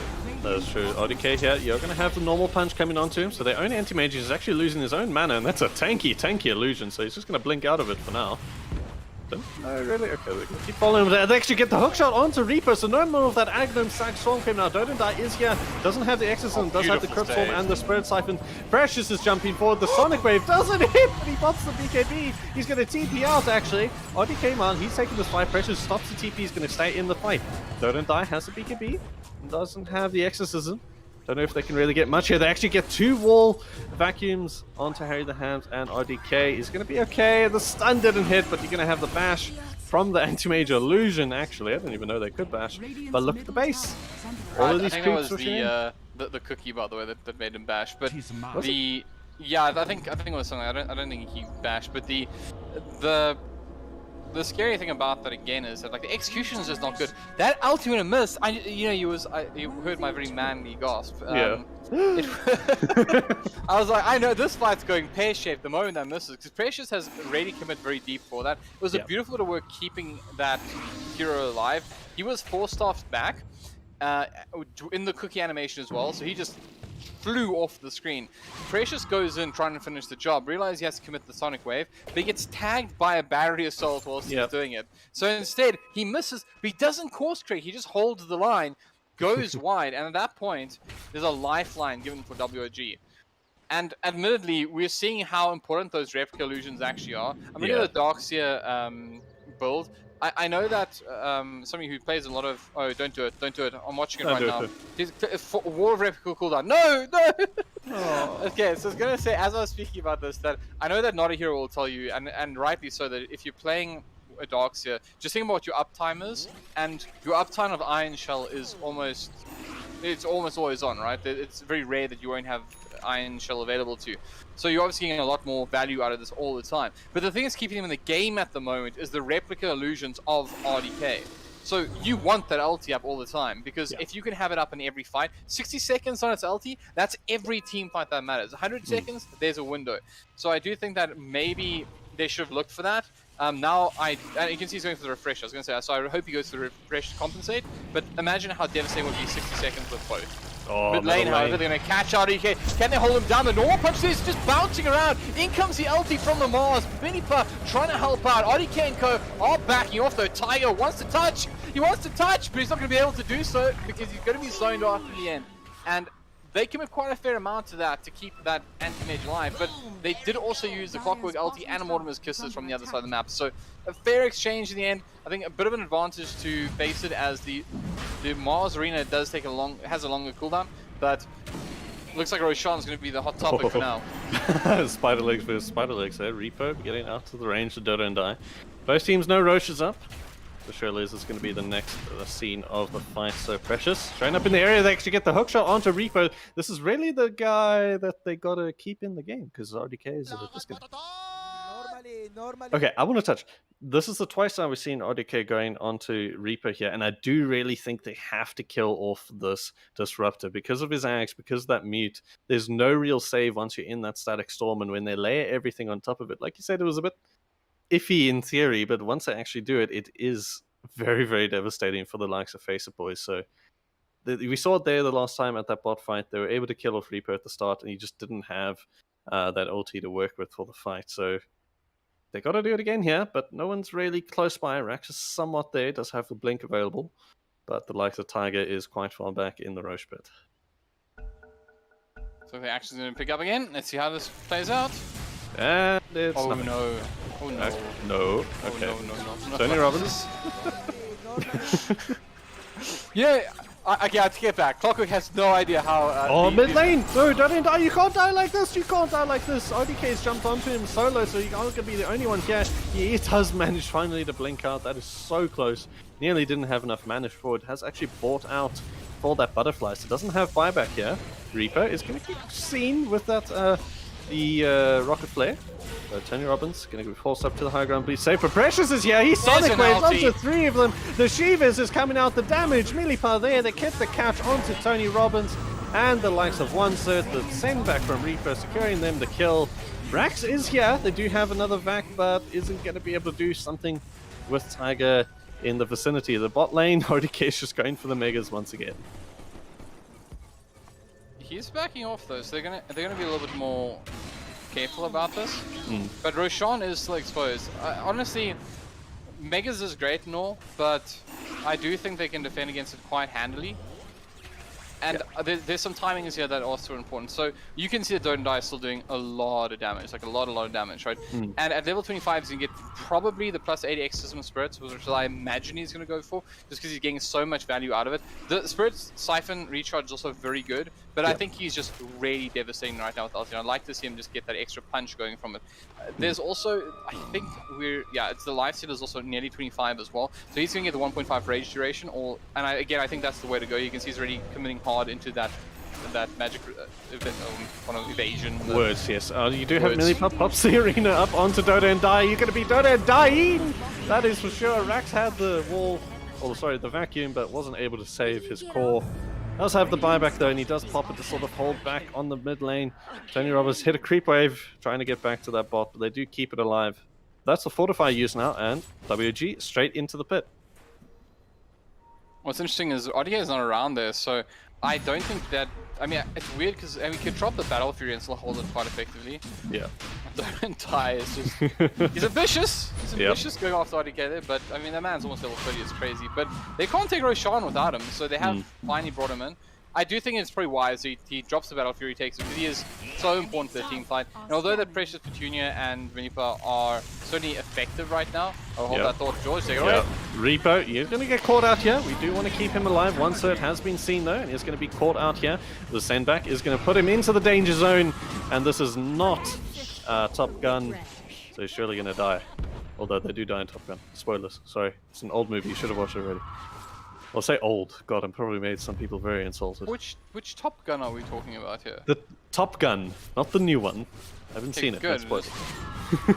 Goose! Okay. Anyway, I'm going to surely have the last fight of the match here. We'll see if Faceit Boys can hold their slot here in EGL 1 for game 1, though. She's going to have Dota and Die. Dota and Die, and he's going to be Dota and not dead just yet. Already came from the Battle Boy, but it's not going to be here. The arena and the Disruptor ulti's onto everyone. Precious Petunia gets a double kill. Tiger falls down. He's the only one with buyback. GG is called. Well, Hellbird, that was one hell of a combo that they did manage to pull off. Go once.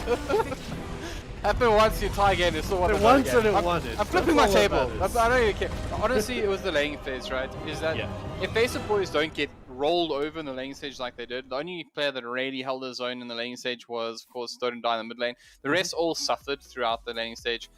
I think if they had done better there, very different looking game. I think we're going to game 3 here because I think their execution in their laning stage really let them down. Their draft was better. I think they responded well to the pressure that WG were playing with the split push game. They really did handle it really nicely. There were some sloppy things that I think definitely need to be polished up a little bit. But for the most part, I actually think they had a better... If you take the first 10 minutes out of the game, they had the next best 30 minutes of the game. But the problem was that the lead, the sum combined still meant that WG were just too far ahead. RDK killed it, man. Like, it was too much of a hurdle for them to get over even in that quick sprint that they did have the lead in. You know, they tripped over a hurdle somewhere, and even though they cleared the rest, they were behind at the end of the race. And that is going to be end of game number 1, of course, between White Rabbit and Faceit Boys. I've got their name there for just briefly a second, but that is game number 1. If you haven't entered into the giveaway and you are still just joining us now, go on Twitch, type in GG Easy, stand a chance to win a 250 Rand Steam Voucher. It is for South African residents only, unfortunately, so if you are joining us elsewhere, you still get to watch some great South African Dota, and this is quite close to the peak that we're going to see for a while. Of course, we do have more of EGL in Season 2 coming, and the finals is close away, but it's Game 1, done and dusted, so we'll see you guys in Game 2 in just a moment.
Welcome back to EGL 1 Season 2. Of course, we have WOG going up against Faceit Boys. If you missed game number 1, well, essentially, WOG broke the curse. They won game 1. Now let's see if they can finish off the series in either game 2 or 3. Of course, I'm joined again by Hellbird's Beard, and Hellbird decided to tag along once again. In an interesting game 1, we saw it sort of just WOG had the advantage at the start, and Faceit Boys just, they couldn't do anything about it. It let it roll down the hill, as it were. Pretty much. I think that it was a really fun game, and there was a lot that was done right. I think we're going to game 3, because if Faceit Boys have the same draft, the same mid and late game, but a better starting 10, then WOG have to outperform their previous performance to win it. I also must admit, I'm concerned a little about the drafting from WOG, because again, they didn't win that draft. I do think that certain lanes maybe were a little bit underwhelming from Faceit Boys, but also to the credit of WG, the pressure that was put on by RDK in the lane as well. Like, he just did so much for his team. He pretty much had the polarizing performance of Dota and Die, in the sense that one was making WG win, one was making Faceit Boys win. So yeah. you know what I mean, right? You're savvy. You're savvy. So he's playing for both teams, bit of both. No, that's not what I was going at all. Oh, what do you mean at all? Okay, I'm stupid. I'll leave. Winter Wyvern was picked up, George. Let's go with that, shall we? So they're going to open with Winter Wyvern, which is pretty interesting. I don't know how I feel about it. It's just... I'll give you the stats in a moment, so you keep thinking what you don't know. Fine. I'll talk about the fact that Snappy Pyre, my favorite of all the dragons on this planet. Mythological or otherwise. By the way, that's because Snapfire is actually real. I have it as a pet. It's in my garden.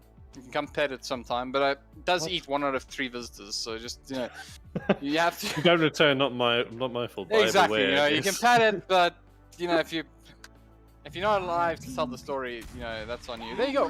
What a surprise! Yep. I am baffled. Baffled that someone would start with a Snapfire pick. Wow. Anyways, they're gonna do it Snapfire Mars. Very solid pick off. Yeah. So my thoughts about the fact that actually I kind of like the Wyvern now. WG does have a 100% win rate with Wyvern this tournament. Of what? How many matches? 3. I mean, against maybe 4. Against V-Drop, against Aura, and I mean, there's actually against respectable Black sides Rabbit. before. Yes. Okay, so actually, so I retract my statement. They were all good teams. Yes. They were all good. But no, I miss V-Drop. normally, I miss them in particular, actually. V-Drop were very nice. I enjoyed watching them play. It's a pity that we couldn't see any more of them, but I'm sure we will soon, especially in something. Anyway, Pango pickup. V-Drop, if you're out there, Yeah. just know that we love you and we want you back. We want more V-Drop Dota 2 action, huh? And Just to so Aura you and I know- think and Black Rabbit, who we just, you know, kind of inadvertently insulted, we love you too. Especially Black Rabbit, which means Aura, are you at the bottom of the... No. Just kidding. Hot, huh? I'm gonna get a bunch of angry messages next, but no, it's a thing. I think we through the season, this season in particular, all of the teams had a good showing. I mean, it was sort of a pity that we had Aura and Frostbite in that first round of the low bracket. That only one of them could go forward, because both of them I would have liked to see much more of. I do see them as some of the best teams underneath the echelon, that is WG, Energy, XD, Faceit Boys, Punks, all of that lot. Because they give up a good showing. They put up a good showing every single time, but specifically V-Drop, we miss you. Put up a Buddha show Billy. every time they show up. Yes, for the that Dota. too. On time. So No, Pango. no. Only very certain Dota players show up on time. It's kind of traditional that if you've been playing Dota for long enough, in fact, the order of entry into a lobby is determined by how long you've been playing Dota for, which is why RDK is always the last person into a lobby. That's how it works, right? That's why it explains why I'm always first. But anyway, Pango, I want to touch on this. We saw it yesterday. I believe, let me check again. WOG did play it in game number 2, and they played it as their POS 3. Hold up. I'm looking at the heroes now and I can't remember what they did. Because there was a Wyvern in that game as well. they did have the Wyvern and the Pango setup, which is a very nice thing because you can ulti into it, and you can also defend quite nicely from your teammates after you pop a heal on your own guys. So yeah, it was actually Repo playing the Wyvern and Millipa that played the off-lane Pangolier, and did quite a good showing on it. Had picked up the Blink, Maelstrom, and a Yules. So good pickup here, and nothing uncommon for White Rabbit thus far. Well, I was going to say, there's actually two very useful heroes against the Mars. I quite like it. So the one thing is that Winter Wyvern, it wants to play Dota from a safe space where it can kind of re-engage, drop these huge curses, and break everybody, right? So it's really good. Being picked up alongside the Pango also provides the Pango some protection of being counterpicked by something like Winter Wyvern, which obviously can work against Pangolier. But more importantly, I think the thing is that when Mars ultis and everyone just kind of packs into one area, that's exactly what Winter Wyvern and Pangolier both want, ultimately. They want heroes that they can bash around with Rolling Thunder. They want to cash out heroes with the Winter's Curse. And obviously, you have all these supportive tools that work around the Mars Arena itself. You have the Swashbuckle that can disarm, you have the Shield Crash, which is more effective versus multiple units, and obviously even things like Cold Embrace, when just touching from the outside of a Mars Arena could be the difference between winning or losing a fight. Yeah. So I really do quite like it. What's your thoughts? I don't know. I'm just looking at the bans. Watermelon taken out again. I'm curious about the lifesteal ban. I think this is maybe Faceit Boys knowing that lifesteal was okay in the bot lane, even though it didn't really go their way entirely. But knowing that it is good up against the Mars and the RDK does play it, then sort of just taking away this hero that's going to have an easier lane. The likes of the Morphling, I think, is just a respect band for RDK, as he is known, and I think it is his most played hero on the professional scene. I might be wrong on that one, but I'm pretty sure I'm right. I will check in a moment. Yeah, it is his most played hero in Pro Dota, which is the Morphling, so maybe just a respect band there. Now, Treant coming out, having a bit of Grove vibes running around the place. I think it's time I betray RDK's trust, because I've held this secret now for probably about 4 or 5 years, so I feel like it's now safe to say this, is that everyone bans Morphling against RDK, and RDK doesn't care. It's been 4 or 5 years of people banning the Morphling out, and no one has realized yet that RDK doesn't pick Morphling anymore. When's the last time you picked Morphling? I feel like yesterday, right? But I will check for you.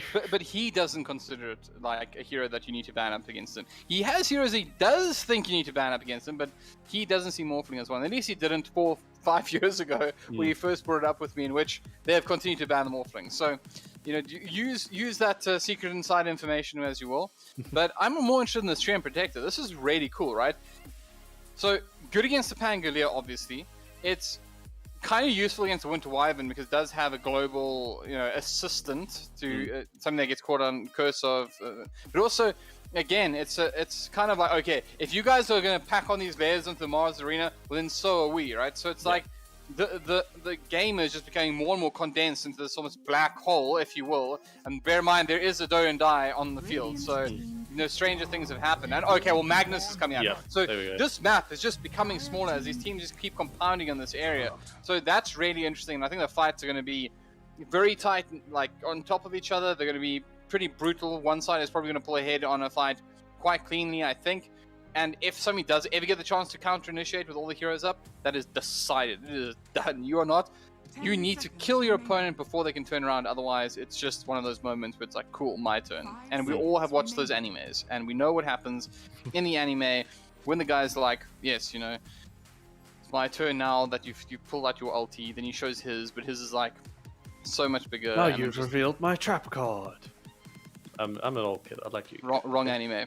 Wrong anime. Okay. Wrong anime. Cool. We don't talk about Yu-Gi-Oh here. Bakugan? Anyone remember that failed thing? I don't know if it was failed. Is Bakugan the one with the spinning tops?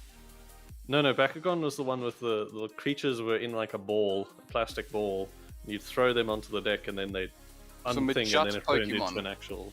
Yeah, sort of like it. See. And not even green have to be like Digimon levels of fake Pokemon. Yeah, pretty much. You had no childhood, did you? No, I didn't. I'm sorry to... There we go, there's a picture if you want to have a look at them in our chat. But to answer your question, RDK has played Morphling 3 times in the last 3 months.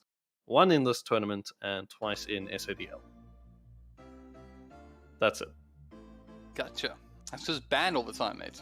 Yeah, Anyways. I'm scrolling through page after page after page, and that's all I have for you, pretty much. It's He hasn't almost played like I know what I'm talking about.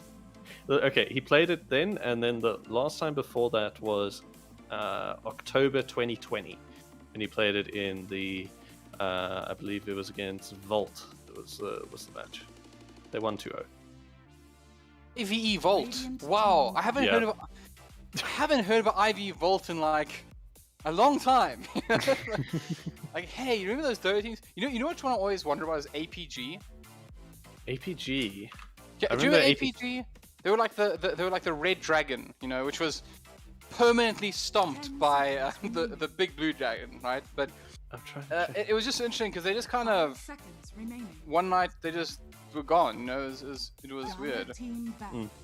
I've been Anyway, corrected. back to It the was an draft. eagle, which is actually kind of embarrassing, right? It was an eagle, and I remember having many conversations with the guy who owned it and said that it had the best logo because it was self-serving to say so.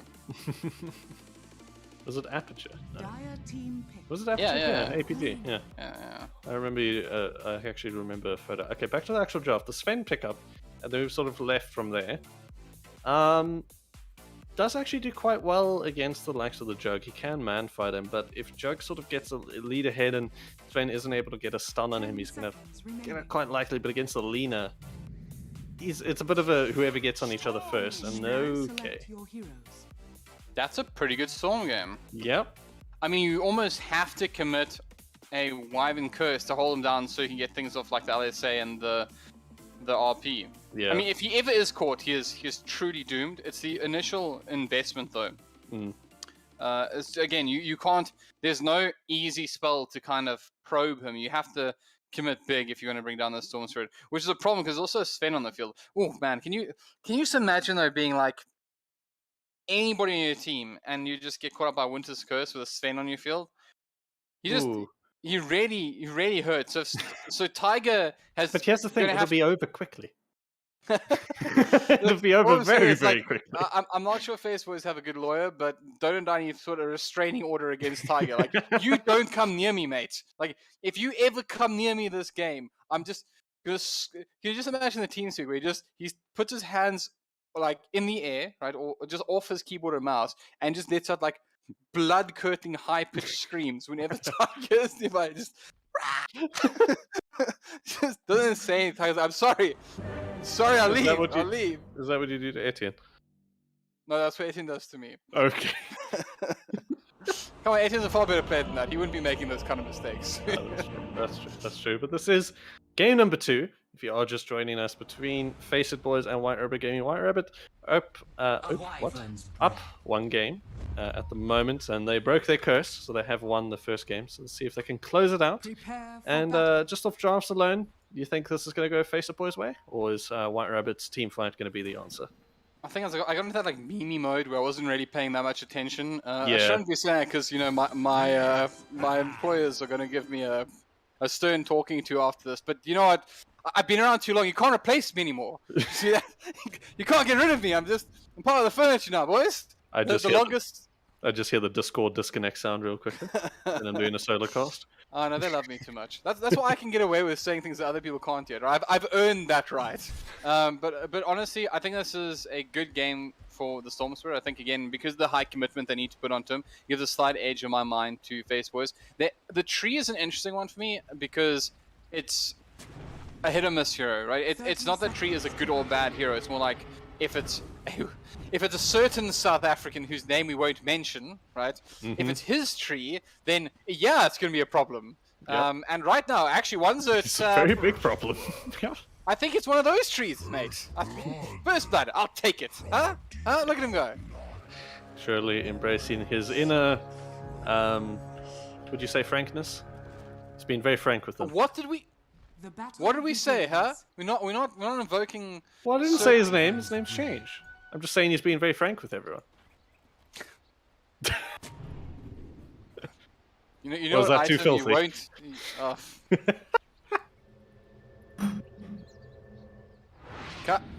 Where's Snap? Get Stan here! Yes. Take... What was it Shaky you just available! said? You can't replace me. Anyway. Oh, wait, this is your first time on the main stage. You definitely still replaceable. It's not too late. Wookie! Wookie, I want to speak to my agent. I didn't agree to this. I'm losing it. One set, they're going to be a bit aggressive. Being very frank with him on the top lane. Harry the Hams jumps in with the shield crash. He's going to put it to damage, but Tiger stuns it about. It's just an orgy-bargy at this point. Can I say I love Pangolier in lane because his only job is to shield crash you and to taunt, right? Now this is how you watch him. This observer, Kaz, get in there, watch him go. The only thing he's to do, shield crash, taunt. Watch, got the shield crash off, and now he's gonna run away and taunt. No, he's actually gonna help him. Yeah, he needs help here. He might go down. He can actually. Yeah, he's gonna. Where is it? Keep an eye on him. Don't take your eyes off him. Now watch it. What did I tell? There it is. Am I not the proest Pangolier player you've ever seen in your life, huh? Shield crash, taunt.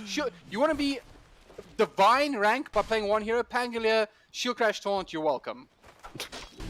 Look at him go, one zit. Probably gonna go down here this time. Maybe. No, not at all. In fact, No, he's got the armor here. He's completely fine. This is stupid. Back to mid lane. I don't want to look at this. But he's taunting again. Why would you want to watch anything else? Because it's, you know what's happening. Shield crash and taunt. Wait for it. Oh wait, he gets a courier. And taunt. Oh, he nearly actually died. Hold on, it's coming. Is it? It's coming. I really hope the observer can hear us, so this will be very strange while he's looking at important things. He's looking at it. He's gonna. Come on, don't let me die, Harry's. Harry! This is unacceptable. You're a taunter, Harry. Okay, he's not gonna do it. Back to actual action. I'm not, I mean, you can go. I'm stuck You're gonna here. keep watching him. Okay, you let me know. I'm glued. I'm gonna let you know what happens again. It'll happen when he gets to base. Right.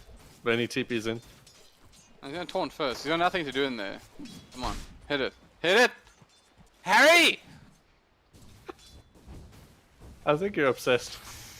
I'm upset. That's what I'm. Yeah. Okay, he's TPing back to top, which is where the action is. Tiger's gonna get the stun onto melee.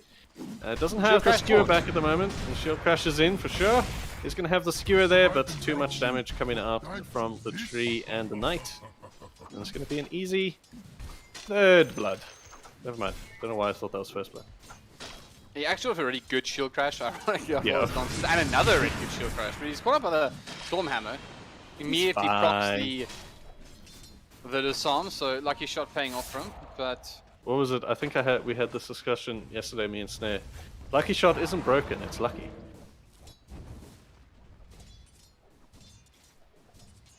I'm not quiet because I have nothing to say. I'm quiet because I'm angry. I take that back. I don't want to say either there. What's the other one's name? The other one. Okay, I always forget his name. What is it? Something a bot? I don't know. Something about biceps. Yeah. Mooseps or something like that. It kind of reminds me of a moose. Mooseps. Not again. Okay, this is a very bland game besides the first 3 games that have just gone on. We've been watching the taunting of Harry the Hams the whole time. Bot lane has got quite a bit of a lead here. The 15-2 to the 11-5 of Rax, but is to expect it as it is a Juggernaut and an RDK nonetheless. Spin will be onto Rax. He's going to take some damage, but he'll be fine. He's fine. That's actually a really interesting play because the timing from Tony Robbins wasn't wrong, but I don't think Rax wanted it because there was a full creep wave on him. He's like, look, you know what I'm going to do when I get there. It's like you book your flights to a fantastic European destination, but you don't have any money for you know, so you just arrive at the airport, sit there for 2 weeks, and then fly back home. It's not the same experience. Is that touching a nerve? No, because no, you're completely fine. I'm completely fine. You're completely fine. If you want to touch nerve, I just want to remind everyone that I was going to TI in 2020. Oof. Booked my flights, my hotel, my tickets to TI itself, and then, you know, that actually last was a lie. I was making it up. You couldn't buy them yet. Hold up. But Mid lane. Tony Robbins is going to be gone on here by the Rendai, and sorry, he's not going to be gone on. Precious Poon is going to get gone on. He has the Water Rune and 2 bottle charges, so he's going to heal himself up. I think this is going to just be Lena running away at this point. Had those 3 fire stacks, and actually bottom's going to go down, as I did see the rotation middle from Tony Robbins, so I knew that Rax was on his own. Good decision, but this is a problem. I mean, Precious, he's a good leaner, and he should not be losing this lane, but the pressure coming in at the moment from the Snapfly is causing trouble. And I think what they're really trying to do is make sure that Don't Die gets his 6 up whilst Fresh Junior is he has this advantage, just to equalize the playing field. He has pretty much won it. I think the reason that the Storm Spirit has higher CS is because he's probably been farming the neutrals. Yeah. So this is actually a good lane for him in the end. He's got the highest net worth in the game. So I stand corrected. Sorry, Precious. You're doing great. You keep it up. Top lane, Tiger's living. Has the tree armor to keep him topped up on his HP. And OneSet is going to come onto Harry the Hams again. And lucky shot, like we said, not broken, just lucky. It's actually going to be quite close of a bit of a punch here. OneSet and Harry the Hams getting quite low. You actually do get the disarm. It's a good time for OneSet to take a step back. But he'll be alright. He's fine. I love how Tiger's we like really the need to get classic that on a core. shirt. Tiger's just like, Yeah. oh, the support's moaning again. Help me! This Pango won't leave me alone. Shh, support, I'm farming. Mid lane. Actually do give a bit of a tip. Precious the way of Dota and Die. So this time a bit more interesting of a fight on the mid lane than last game. And Precious comes out on top here and is going to get quite a bit of a lead. As you said, most of the last hits going the way of Dota and Die were the likes of neutrals. So now a full wave to himself. Lena's going to be very happy. Top lane though, right? He's going to be spun on by RDK. I don't know if this is enough damage. The cookie comes out, he creates a bit of distance. But those storms, yeah, he's jumped in. No spin for you. He's going to be stunned up. The Remnant's going to be there. Actually going to go after Reaper as well. He's barely got enough mana at the moment. He is bottle the charge enough. Reaper did have the salve, but that's get cancelled. And it's only going to be the likes of RDK falling down. They say only, but that's RDK on his Juggernaut. That had a good start. That's a big deal. He's still second highest net worth in the game, and obviously Storm being involved in the kill really does help him. He's been struggling a bit mid lane. It's totally understandable. But Precious is again a strong Lina, and Lina is the new Viper of Dota. It just wins mid, and there are very few heroes that can outright beat Lina. I think something like a DK, for example, can out-survive it, and they definitely are answers. Not quite as bad as the Viper of yesteryear, but it's still a very potent one. And Storm doesn't have great solutions to it. Although look at that, it's Christmas, huh? November Christmas, guys. Just picking up two neutrals, 1 creep. don't Google that. It's whatever you do not Google that. It's not gonna end well for you, lads. We will not be held responsible, so do not do it. You will be scarred for a set amount of time, and all we can say is sauce. Top lane, OneSet again, Harry the Hams, showing how lucky he is. And it's very, very slow. I don't know. Well, I mean, to be expected when you have these farming cores, right? Both Storm and Lina. I mean, Lina can get stuff done in the early game, but she's... top lane, OneSet goes in.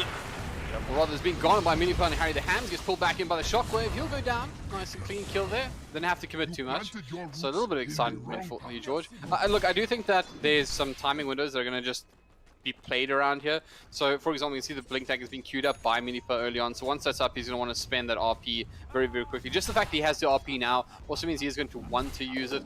I'm sure at some point as well they're going to give Harry an opportunity to get his 6 up so he can contribute Rolling Thunder to fights. That's really what he needs most in the world right now. And you can see they're doing the same thing with Repo in the mid lane. They've sent the Wyvern there saying, look, your time to get 6, we'll start making some moves around the map, farming the neutrals, etc. Just to make sure that we actually have these cores fighting fit. And I'd expect Faceit to do a similar thing. They want the 6 up on the Treant Protector. They're already putting a Slow and Die into the neutrals so that Tony Robbins can pick up his own level 6. It sounds like you're going to say something, George. No, I'm watching. Do it. No, the pressure's on now. OneSet's basically taunting on them now instead of Harry the Hams being the one.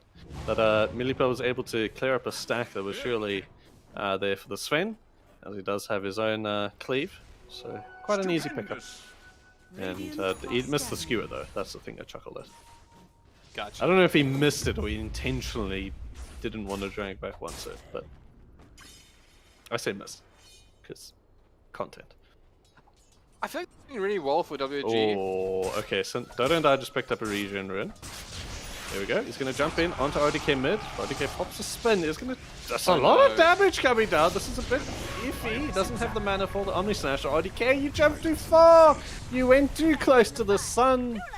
Look at the Hang granny. up your Look at the granny. blades, Look at little- Tony Robbins. Huh? Look at that grin. Huh? Huh? Does it look like a sweet little granny to you? Not to me. Toothy smile. Oh, the RDK. Oh, sorry. Dota and Die is surely going to be farming up with this regen as it's still active, and he's just going to be using as much of it as he can.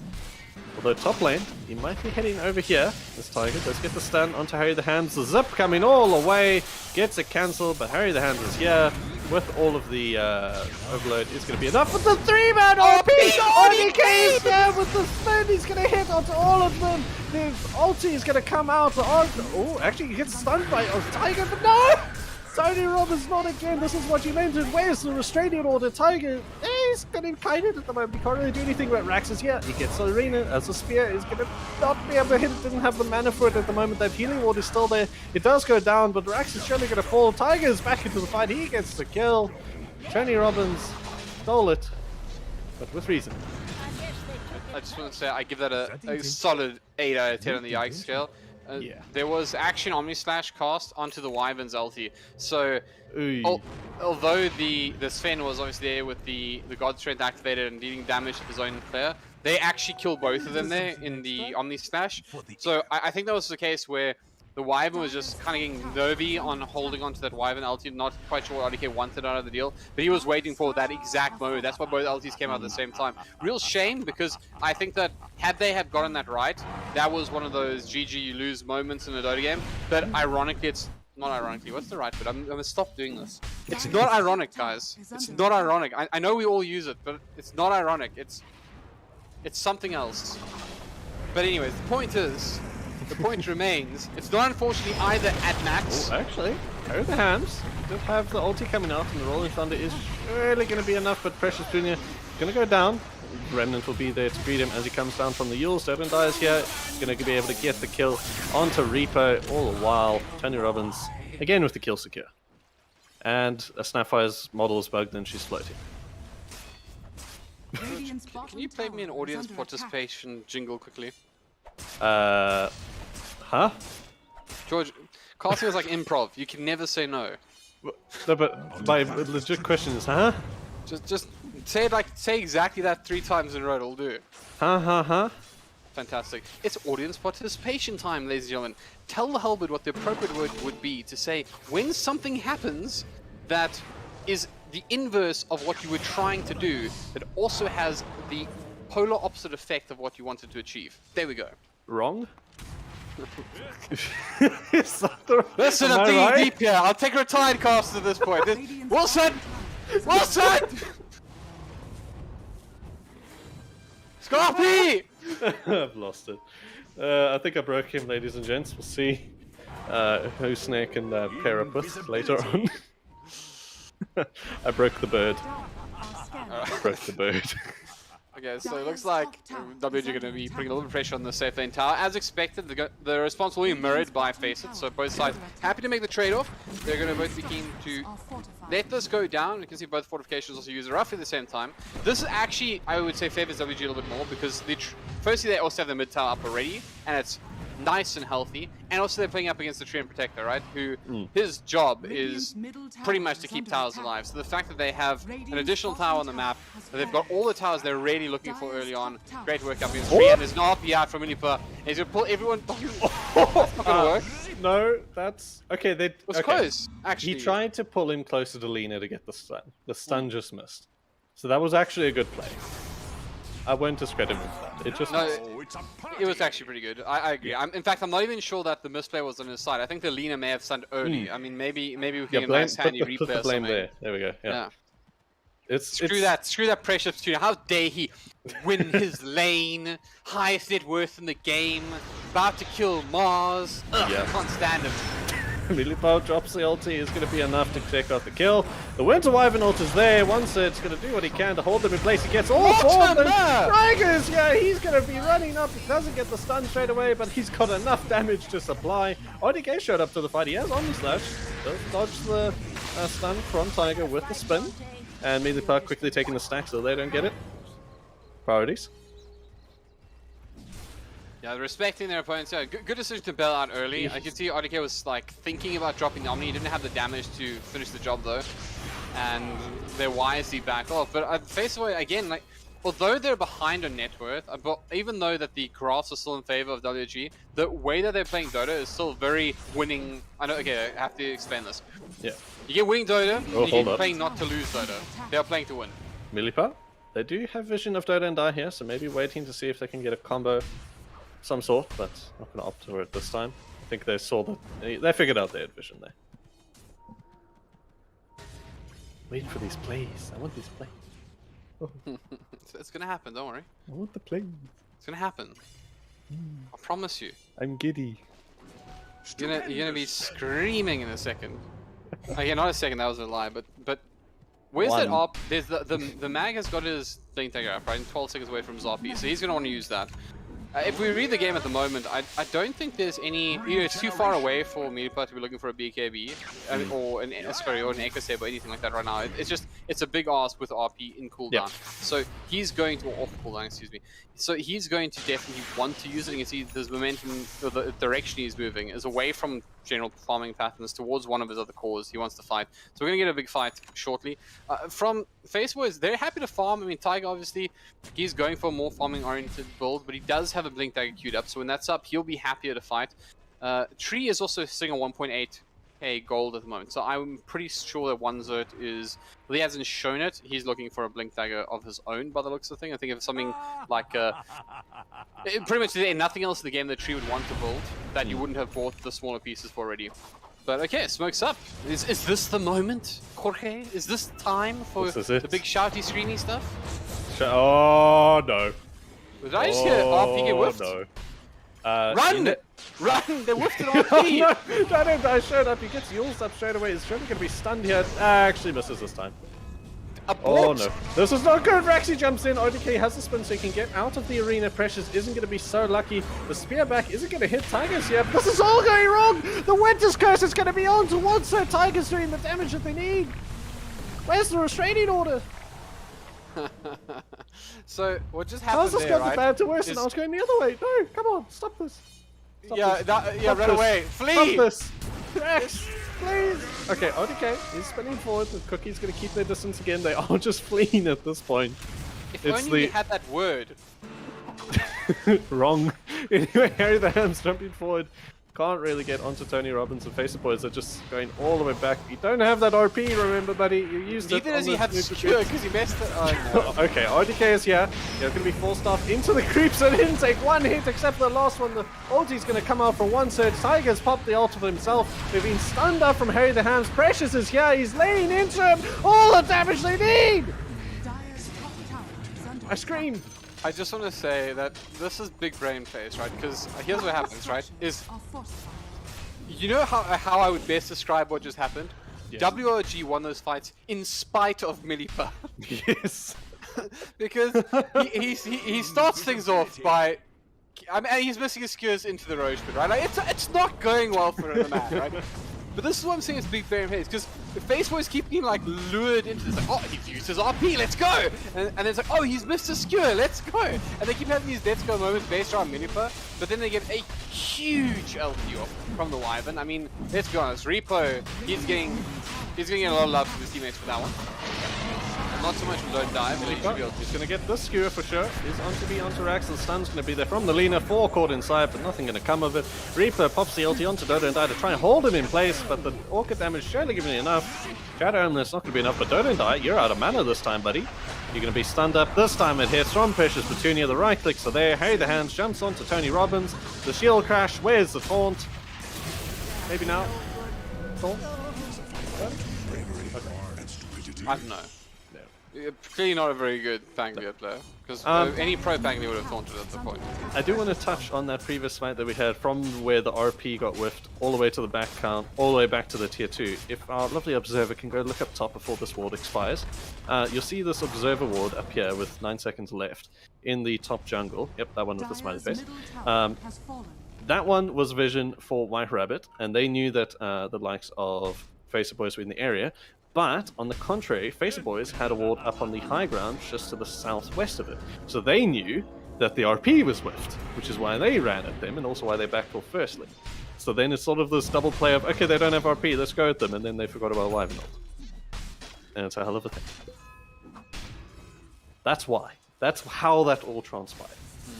I mean, again, I think the calls are probably on Discord just go, go, go, go, go, and that's why you end up in those situations where people just like, yeah, I'll find anything, I'm gonna grab somebody.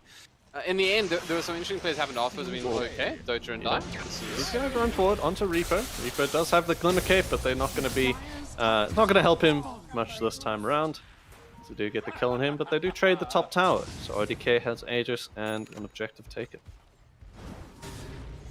Ah, it's that time of the day again, Jorge. But hold up, there's a 5-man smoke. There's a smoke on both sides. One side's going to break Harry the Hams, so they both know that someone's in the area. ODK is poised up on the high ground here. So is the likes of Milipa. He has the RP back up this time. Surely isn't going to use it on the small camp. You never know. They can all simultaneously cast Laguna Blade. They put out the Press Junior Luna mid. Do they have the damage finish him off? He's able to get far enough away. They are going to toss out the Storm Map. The RP comes in. Milipa catches out into Harry the Hams rolling in. He's going to make sure that they stay down. Rax also in a bit of trouble here. Bounce John to get the Bars Arena ulti off as well. But RDK just blade storming him down. He's still got an Omni Slash available to him as well in a sense. He does want to burn it for just the Mars, but that is 3 for 1 so far. And up in the air, it's Tony Robbins. He's being run down by Harry the Hams. And RDK is there. Daddy wants to use it, but he will if he has to, and he does. 4 for nothing. Just Tiger alive. But that is a huge win for WOG. Didn't even have to spend the Aegis. Repo did so much in that fight. He basically kept Tiger on the side of the fight the entire time. Used the ulti on him, used the heal himself so he couldn't kill him, cancelled his blink dagger so he couldn't get through the fight, and then Milipa came and he just had to back off. So big plays from Repo that didn't even see. Oh, you have maybe a skewered forward. You have one set coming through. He's going to have the shield crash. Oh, this is a big ulti now coming out. Didn't die is going to not go on anyone. One set dies regardless. You do have the stun coming onto Milipa. Surely going to be enough damage. Stun from Tiger is going to do the rest. Harry the Hams gets caught up by Rax. It's going to be a-okay for the time being. Not if Tiger has anything to say about it. He jumps forward, gets a nice double kill. Oh, here we go! The stun! Dota and die! Use Dota and died. Okay. Surely this is another prank now, because you don't have the Sven ult. All you have is Mortimer's Kisses in 20 seconds. Dota and die is dead himself. Although they're jumping in, they have the arena though. This is not how they wanted to go. The Winter's Curse is going to be onto Rax. He's not going to take much damage from his teammate Tiger. The stun's going to be there from Precious Petunia. Once doesn't have the ulti to work with, but neither does RDK. He's going to be spending onto Rax. The Dragon Save is going to do damage, but he's just a bit too tanky. Tiger jumps in. He has the heal from Reaper, keeping Precious Petunia alive. RDK will lane into him, but this is just such a tanky team on both sides. What the hell? Yeah, the RDK got down a clutch healing ward there that kept Precious Junior alive through all of that. And unfortunately for Faceit Boys and the fun that we've had watching them play, this is it. They're in so much trouble. I can't see how they pull this one back. The map feels so small to them right now. They don't have the kind of items up that they need to compete. I mean, look at the map for a second. Just look at core items, not net worth, core items. RDK is moving towards his Aghanim Scepter. He's going to have it very soon. If he wants to, he can have it in 500 gold. And it looks like he might be doing just that. The Mag, his gold needs up. He's almost got his shards. The Horn Toss is coming out in 200 gold. The Lina, BKB is up, 2,000 the bank, but most importantly, BKB BOTs and Yules all ready to rumble. Even the Pango is rocking a Yules, which means that Rolling Thunder is just that much more effective. And to be frank, Repo needs nothing other than good positioning, and he's had that the entire game. So for Faceit Boys, you look at the other side. Sure, there's an Orchid up on Throw and Die, but all of the cores have a way to deal with it. Sure, the Magnus not so much, but he's just a tanky boy. He's not going to go down to an Orchid kill. There's some good items on Tony Robbins, I'll give him that much. But beyond that, the Mars hasn't finished his BKB yet, still pretty far away from it. And the Sven, although he has Chrysalis up and an Echo Saber, he's just not having the same amount of impact on this game. So it's just about to get worse. That's the problem. WG are about to hit a new improved timing. Oh, okay, that smoke was barely missed by ODK. They do see him in the mid lane, but they can't really commit onto him so much with that Winter's Curse. Smoke is maybe going to get broken here. Oh, it's just on the edge. Rax does actually have his broken. My Precious Petunia is going to be Yules up, stunned down. I think they're just going to let Rax fall here. They don't have the blink forward from one side this time. He does actually blink away. Faceit Boys, they don't want to take this fight. They are retreating for their life. Don't die. You got to be careful down here in the bot lane. ODK was heading over there, but I think they are just going to keep forward and push onto these objectives. In the meantime, NGs, welcome. Welcome. Congrats on winning the 250 round Steam Voucher. I see you've already claimed it, so congrats. And I hope you enjoy. And we'll tune in for some more EGL. Honestly, guys, you just gotta come every time. if I were you guys right now, I would ask EGL to like sign that Steam voucher somehow. I know it's digital, but figure it out, like NFT that or something, right? Because what you're watching now is a resurrection of WRG. They have not played this well in a really long time, and it's exciting to see because whew, the cat is amongst the pigeons. Because I think again we have a real top 4 in South African Dota, because this showing is badass. This is the WG that we've missed for the last year. Definitely, indeed. So we'll see what can happen here. Of course, Faceit Boys, 1 game down. They do not want to lose this. Otherwise, that is it. That is done. They are gone. They got to call an Uber, something, because they're going home. And they're out of EGL 1 Season 2. Whereas White Rabbit, they got to win this to keep their hopes alive and take top 4. And most importantly, get closer and closer to that grand final. As Dota and Dai is going to get very close. The RP hits onto the 2 of the melee players there. The Mortimer's Kisses is coming out, but it's not going to do the damage they need. Tiger's going to fall down. Oh, Tony Roberts is going to barely get out, but that's the combo they needed. And now, no buyback on Dota and Dai. They do have one on Tiger. They'll still have the ulti up. Surely they're going to have to use it here to stay in this game. Actually, they're blinking forward. Precious Petunia gets the Yules onto Tony Robbins. He's going to have the stun missing this time round. And they are just looking for that mid-rax for now. Oh, the good pullback from Milipa. He's going to horn toss him back onto his side of the world, but Orax is going to pop the arena. Not going to be enough. ODK pops a spin and is going to take him down with the Blade Fury. Ooh, okay. Top 4. Okay. Milipa. We saw this a couple months ago in our pubs. We don't want to see it again here. Tony Robbins is going to be trying juking out of the way. He's actually going to manage it. Milipa's quite deep here. Harry the Hands is in support, but Owen Dice respawned and he's surely going to pop here. The Orca damage is going to be enough. Reaper's here, has the Winter's Curse, not going to pop it. ODK pops the Swift Slash and gets the kill onto 1/3. Reaper is just keeping them at bay. This is our Rax. You're not going to come too close just yet. You have the buyback from 1/3.